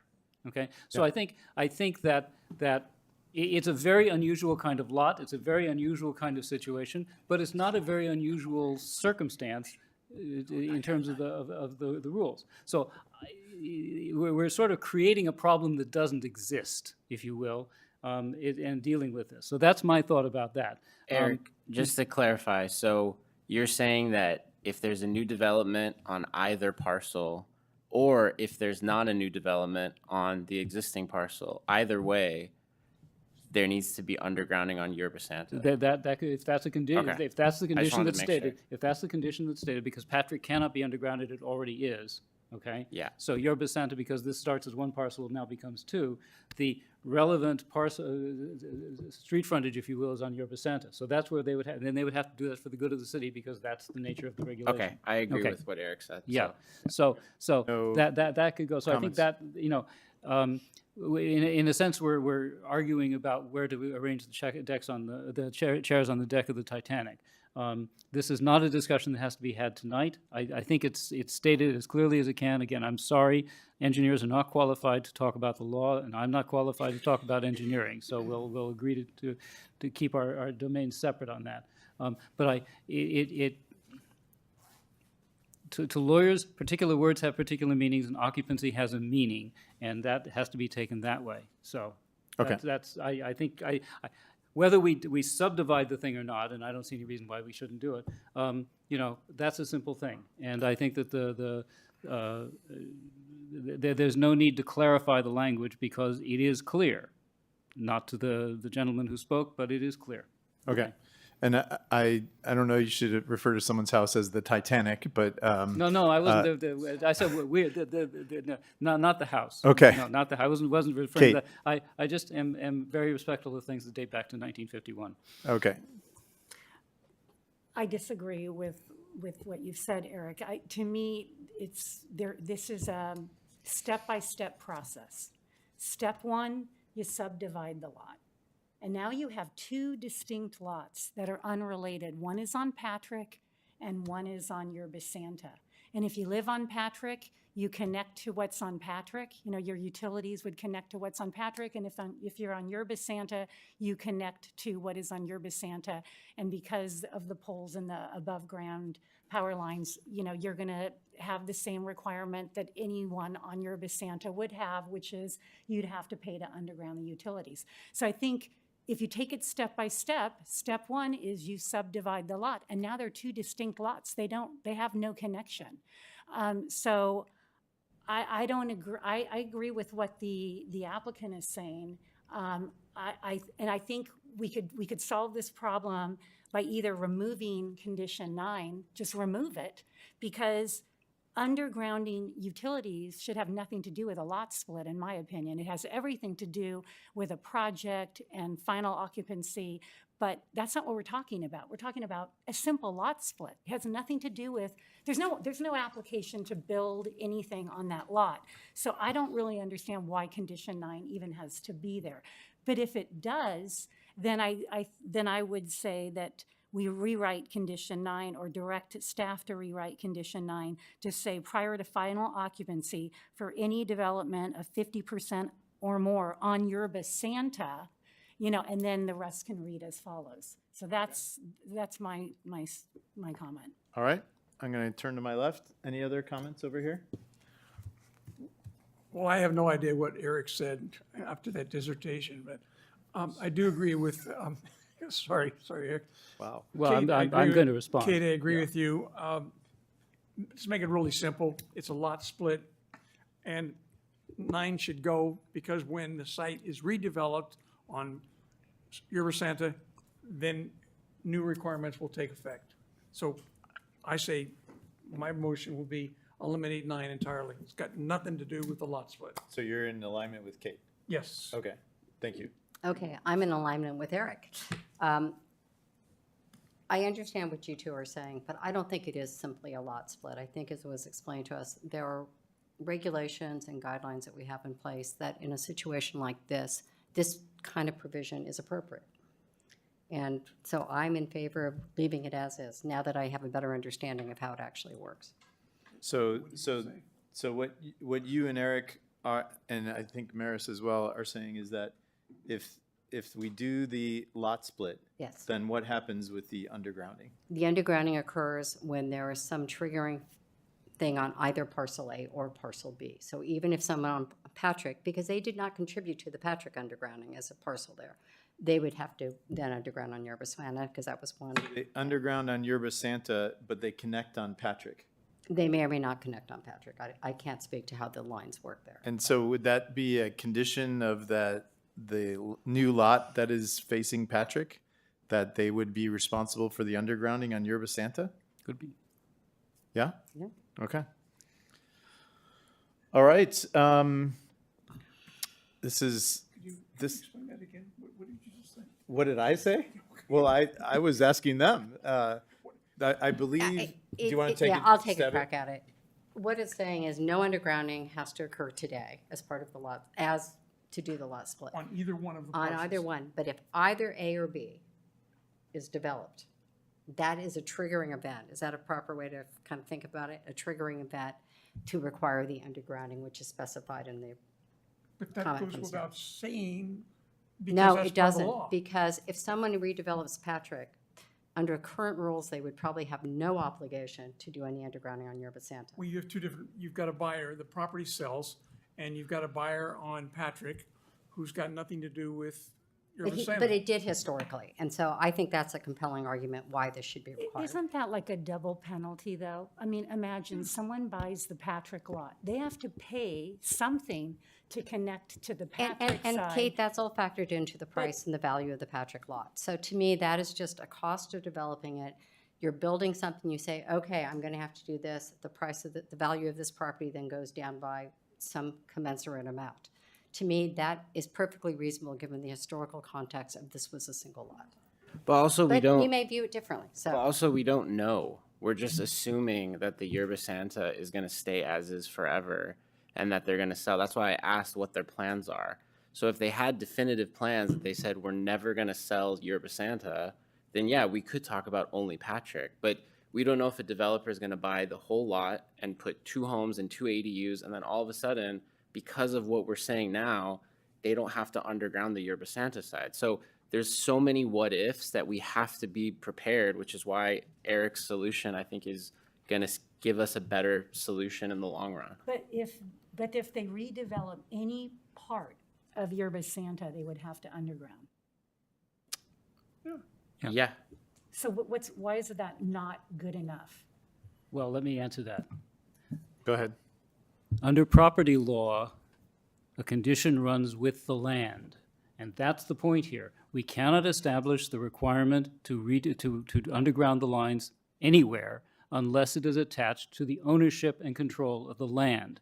Once the lots are split, the only way to attach that to the Patrick side is to have a condition at the time of the split so that it runs with all of the land. Was originally 1, now is 2. So whatever happens on either one of those will trigger, to use that unfortunate term, will trigger when there's an occupancy, a new occupancy of something on either one of those lots, That will trigger the obligation, and it will be a condition of the land of the sale. That will not be something that's hidden. It will not be something that suddenly is sprung on people. That will just be part of it. They will have to do that, whatever it involves, okay? But you have to do this so that it runs with the land. That's a fundamental rule of property law. And whatever else somebody else may think doesn't matter. That's the fundamental rule. That's what we have to do. And since we have a city policy of undergrounding utilities, when there is occupancy or when there's some triggering event or whenever we can get it, this is the only way we can do it, okay? And the fair thing is to establish it so whoever does whatever first, that's what they're going to have to do. That's going to be part of it. That's the way, that's... And that's- presumably, Could I ask you a question, though? Yeah. So couldn't we do, so a lot split occurs. Yeah. If the Patrick side is developed, Mhm. they hook up to the utilities on Patrick, If even they though they didn't pay for the undergrounding on that side. Mhm. And if the Yerba Santa is ever developed, they are responsible for the undergrounding on that side. No. Why No. could we not do Whoe- that? Whoever is for, well, it gives an unfair advantage to whoever does Patrick. But It it's all also gonna vi- be disclosed anyway. Correct. No. The point, the point is you take it subject to the obligation, and that's it. I mean, you can't just do this. You can't do, well, if you do this, you do that, and you do something else. It's very clear that it has to run with the land. It's a condition that runs with the land. It has to burden the whole property, the one that started out, and when you subdivide it, it has to burden each of the subdivided parts equally. What, Then the law, that's the the law. law That's- states that? That's the law. That it That's has to basic- burden basic both? property. That's basic property law. it's essentially an easement. Hold on, It's like an guys, easement. one conversation at a Okay. time, please. Okay, the answer to your question is no, okay? What was the question? Whether it's proportional, yes, well, it's 50, That should, it should be in proportion to But- how but much of the law, the law doesn't work that way. That's just not the law. Okay. I know you And want to then argue your with the law, comment? but that's not the law. I'm with Eric on this, maybe because we're the two lawyers on the Yeah. commission up here. But to me, it's like an easement. It's like anything else on your property. It runs with the land, and that is just part of what you accept if you purchase that. Right. And And- it really doesn't matter which one of them you purchase. That's If you're right. first out of the gate, you get to do it, Yeah. okay? And it may be, in fact, somebody else will develop on Yerba Santa, and they'll have to do the undergrounding. I mean, that's the way it works. So Would you you just, like to comment? Yeah. I should note some of my background in, has been in real estate and in development, subdivisions. If you have one big piece of property and you're gonna do a PUD or something, then you're gonna provide electricity to all this. Here we have one piece of property, now splitting it. Now we have two owners. We might have an easement on part of this piece of property for a creek, but that does not affect the ownership of the other piece of property. So I respectfully disagree with legal counsel here. I think that when you subdivide the property, which is what we're really talking about tonight, that the buyer of Patrick assumes the responsibility of connecting with the sewer and the water, and wherever the underground it is and whatever it costs, he or she, the developer, the buyer of that property, is gonna hire the architect, the engineer, and figure out what it's gonna cost. That will be reflected in the purchase price. That's Patrick Way, that's down the pike. Now, we're talking on Yerba Santa, that's another piece of property, already has water, sewer, electricity. In the case of redevelopment, at whatever extent, then it would be required that they would meet current law, and that would be undergrounding utilities. I do not believe that you can say it. I do not believe that the buyer of this piece of property is then going to be responsible for hooking up water, gas, electricity on an adjacent piece of property in a different street. I'm sorry. So Okay. that's where we disagree. Okay, Okay. well, Did one of you want to respond, or no? I will simply say that, Richard, you can disagree, but I've got the law on my side, okay? That's number one. Number two, there's no, the easement example that you gave is very different from this. They're legally distinct. There are different ways of burdening the things. Burdens are not all the same. This is a particular kind of burden that comes, and it's partly because we have a city policy. It's the law in the city that we do this. This isn't the existence of a creek or something or an easement that's required, and then that will burden one of the properties but not the other. All right. Okay, they're not at all comparable, okay, Okay. with due respect. And this is so that the law of the city of Los Altos shall be respected, period. It's our law, we should follow it. And I do not think that we can approve a split of this lot without a condition, without condition number 9, okay? And maybe it could be expanded a little bit to clarify some of this. I don't think it needs to be, but it says exactly in words that mean something in a court of law, exactly what the burden should be, and that's it. Okay. And whether people like it or don't, they think it isn't fair, it doesn't really matter. It's the law. That's the way it works. One statement. Just one second. So Nick, it appears we have kind of 3 on one side and 3 on the other. Are both of these paths possible in your opinion? I know Jolie is not here. They are. Also, the commission can, because this is, you're not taking final action on it, you can make a recommendation, and it would be no different than if you were recommending not to move forward with it. It would still advance to council, and they can consider it, and it's not an appeal because you're just recommending, and they're the final decision on a subdivision. Okay. The only last thing that I'm going to say is I don't know how this is different than when you were just asking us to require the last project to underground something not on their property immediately adjacent.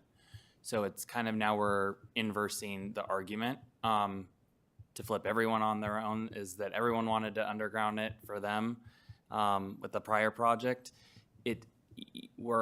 Unfortunately, everyone's kind of somewhat mincing words or confusing it. The subdivision is the project. So any land use attorney would tell you that is the subdivision is what is giving the authority. It's not even our code. It's the Subdivision Map Act. It's state law that governs the allowance for us to require any undergrounding of utilities when it is in connection to a subdivision. But that's not what condition 9 says. It is. Eric, please. So my understanding is item 9 talks about occupancy. And that was the first question I asked, was occupancy of what, when? So is it at time of lot split that the utilities will be undergrounded? Is that what you're suggesting to us? So like the applicant mentioned, is that 4 words were added to the condition, which is prior to final occupancy. 4 words. If you extract that, the applicant shall underground the existing overhead utilities and lines extending from the pole located at the southeast corner of 209 Yorba Santa Ana or Avenue to the pole situated at 235. Right. Additionally, the supporting pole and lines, et cetera. So that actually encompasses is that the project is the subdivision. We're not calling it that, but we're saying what is being required as a part of undergrounding, because this entire approving document is a subdivision. But that's still unclear to me. So is prior to final occupancy at the time of the lot split? Could someone answer that, please? So, or is it? I think the commission probably is gonna not really fully understand. It's the prior to final occupancy was a way for them to kind of deduce is that it was always intended, whether or not Oscar or a staff member explained it incorrectly, it was to be when Patrick got final occupancy, that as a part of that, you would have to make sure that all the undergrounding is, because you don't require undergrounding prematurely when then the entire site is going to be under construction. No one on the dais' house was constructed that way unless it was a massive tract subdivision of lots. So should it say prior to final occupancy of the parcel on Patrick? No, it's because Yerba Santa might be redeveloped first. Correct. So it's okay. It's the subdivision. Again, we're only identifying addresses on this because that's where the poles are for the actual undergrounding. The triggering point of all of this is the actual project. The project is the subdivision right now. Okay. You don't have a project like Commissioner Disney was talking about as actual development of having site plans for construction. That you have a project in front of you right now. But Yerba Santa is occupied currently. That's the part that's confusing to me. Correct. But so what I was trying to explain earlier is so Patrick already undergrounded. Right? The So- street did, not the lot. Okay. Okay. So they did not contribute. So I'm going to really explain the entire thing. This site has never contributed to undergrounding utilities in the city of Los Altos ever. Right. You are now creating a brand new lot island that will never have paid any undergrounding. So now you are pushing all of the burden now onto the resulting existing lot If that we already did it, has development. if we did it a certain way. Correct. Okay. Yes. So the way that it was intended was so that this new resulting lot will carry a proportional share of the undergrounding for what is the triggering event, which is a subdivision. Right. I just find the language confusing because it could either specify prior to final occupancy of either parcel, or prior to final occupancy of parcel A, or prior to final occupancy of parcel B. It could say any one of those three, and it's left ambiguous. So I think my conclusion is that's prior to final occupancy of either parcel. Is that not accurate? It's the final occupancy of Patrick. At the end of the day is when that gets essentially subdivided, if we're wanting to lock it that way, because that is what's most likely going to have actual development occur. Okay. You wouldn't be, whether or not the applicant knows about it, you wouldn't subdivide a lot if there wasn't a future intent in the immediate future or near future to build something on it. Sure. Can I just say something? The house on Yerba Santa is pretty old.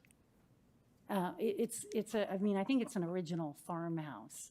So I'm just projecting out what I think is going to happen. You get the lot split, you sell the lots. One developer or two developers comes in and they propose a project, and then they're going to sit there and go, "You go first.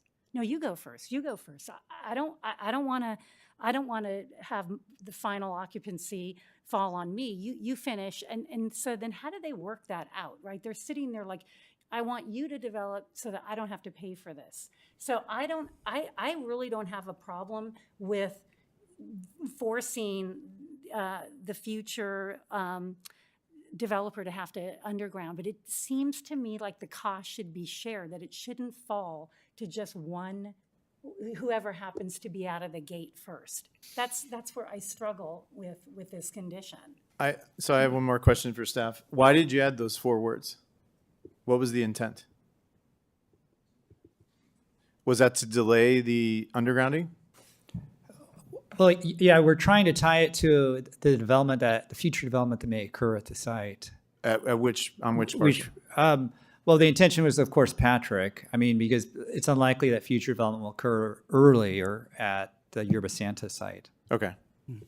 All right. I think we've had enough discussion. One final comment. If Now it's you know quick. why lawyers make $500 an hour. Okay. What is? I'm not sure. We understand this. Okay. I think Kate. Well, I mean, You know what? I think Kate I find that a earlier little- wanted to make a motion. Would you like to make a motion? And if not, Susan wanted to. So, yeah, or I'll was it try to Richard? I make a forget. Someone motion, over here. I'll let Eric do it. Sure, I'll make the motion. Okay. This is a motion on the resolution of the city council, got the wrong one here. Approving of tentative, is this the correct one again? I'm not sure what we're going to recommend to the council. I think Richard, we're going to recommend to the council. Yeah, Recommend it's, to Yeah, council. okay. it's this one. 173. Yeah, take it.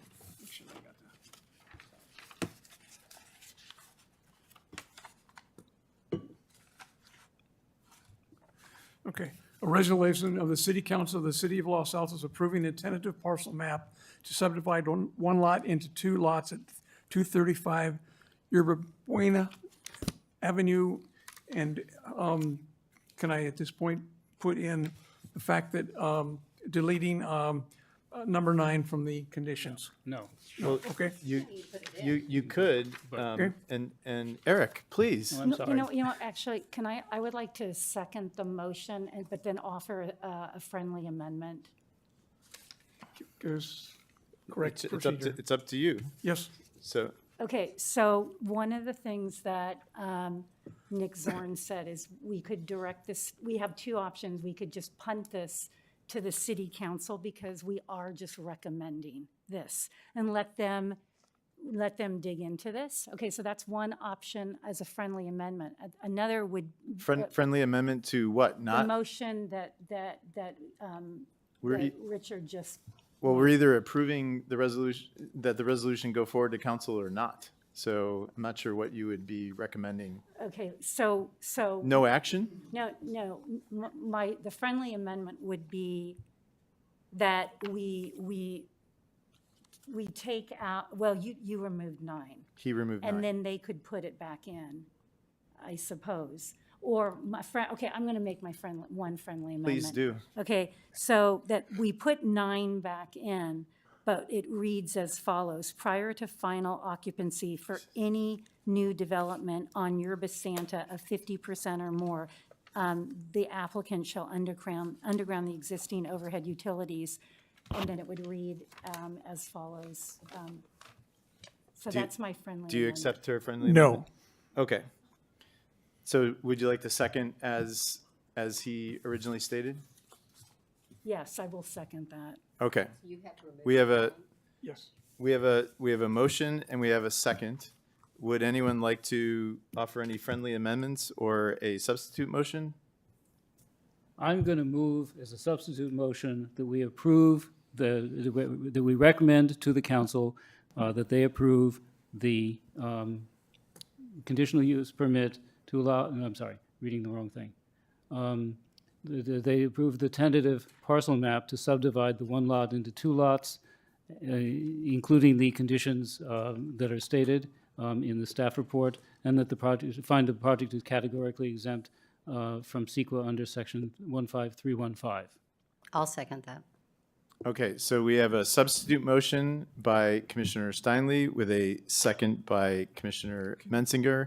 I believe we need to take a vote on that. Is that correct? Or Can we have a repeat of what he's saying on, he's saying move this forward as is. as is? Okay. Yeah, that's all. right. Did I? In other words, we include condition number 9. Just as Right. you got it Yeah, right. just As is. Yes, exactly. So Point of clarification, do we have 2 motions on the floor? no, the substitute motion takes priority. We act on the substitute motion, and if that fails, we move back to the other motion. Okay. That's how this works. So barring another substitute motion, please take a. Commissioner Ahi, Yes. Commissioner Disney, No. Commissioner Mensinger, Yes. Commissioner Steinle, Yes. Vice Chair Roche, No. Chair Benenato. Yes. Motion carries 4-2 with Disney and Roche in dissent. Thank you. All right. I believe we are done with that. And, sir, I'd just like to ask, if you do come before council, your actions, I think, somewhat altered the decision-making here. So I think just being respectful and calm, and I understand frustration. Maybe staff told you one thing and something else happened. Many of us have lived through that as residents of the city as well. We're residents here, all of us. But just we try to keep it cordial and not snickering in the audience or other things. So I'd suggest when you go to council that you lose all that, because I think it'll affect your outcome and the outcome for your. I believe you're the homeowner. Is that correct? One of you? No. Okay, then. Okay. Just a suggestion as a one resident to another resident who might want this to happen. I think it would be helpful. But I would have liked to have been honored with a meeting with engineering, because that's what I asked for and I didn't get that. So my frustration is not with this thing. My frustration with the last 60 days of reaching out, making phone calls. Understood. Emailing, and not getting good responses or people willing to talk. And the person who runs the department is here, and I think he heard all that, and I think we'll act appropriately. But that's not up to the commission. So Again, my frustration is not that any of these people, you're volunteers, sure. been on committees before, we don't get paid anything. So, but when I ask a question and you're snickering in the audience, that somewhat colors my opinion of the project, and that is a difficult thing. So I just suggest. That snickering is because I asked the same question you did. Okay. Of staff, and they wouldn't meet or talk about it. I was just trying to offer some advice, but yes. I good- don't good think luck. this kind of interaction should be entered into the record. Okay, that's fine. And I'll say, let's- I appreciate your position. It didn't influence me one way or another on my decision. It didn't influence me at all. Okay, thank you all. Let's move on to commissioner reports. Any commissioner reports and comments? Nothing. Any potential future agenda items? Are we meeting in December, more after this? It was canceled, I Was believe. canceled? Yes, the December 19th meeting will be canceled. Great, thank you. And guys, I'd like to make a request.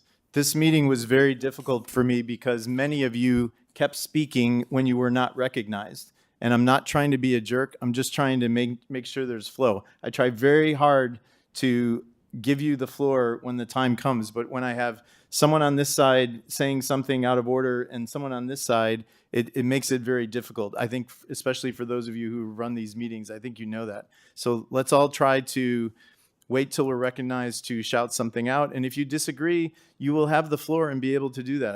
I just ask for your support in that. I would really appreciate it. I think we are adjourned. Thank you.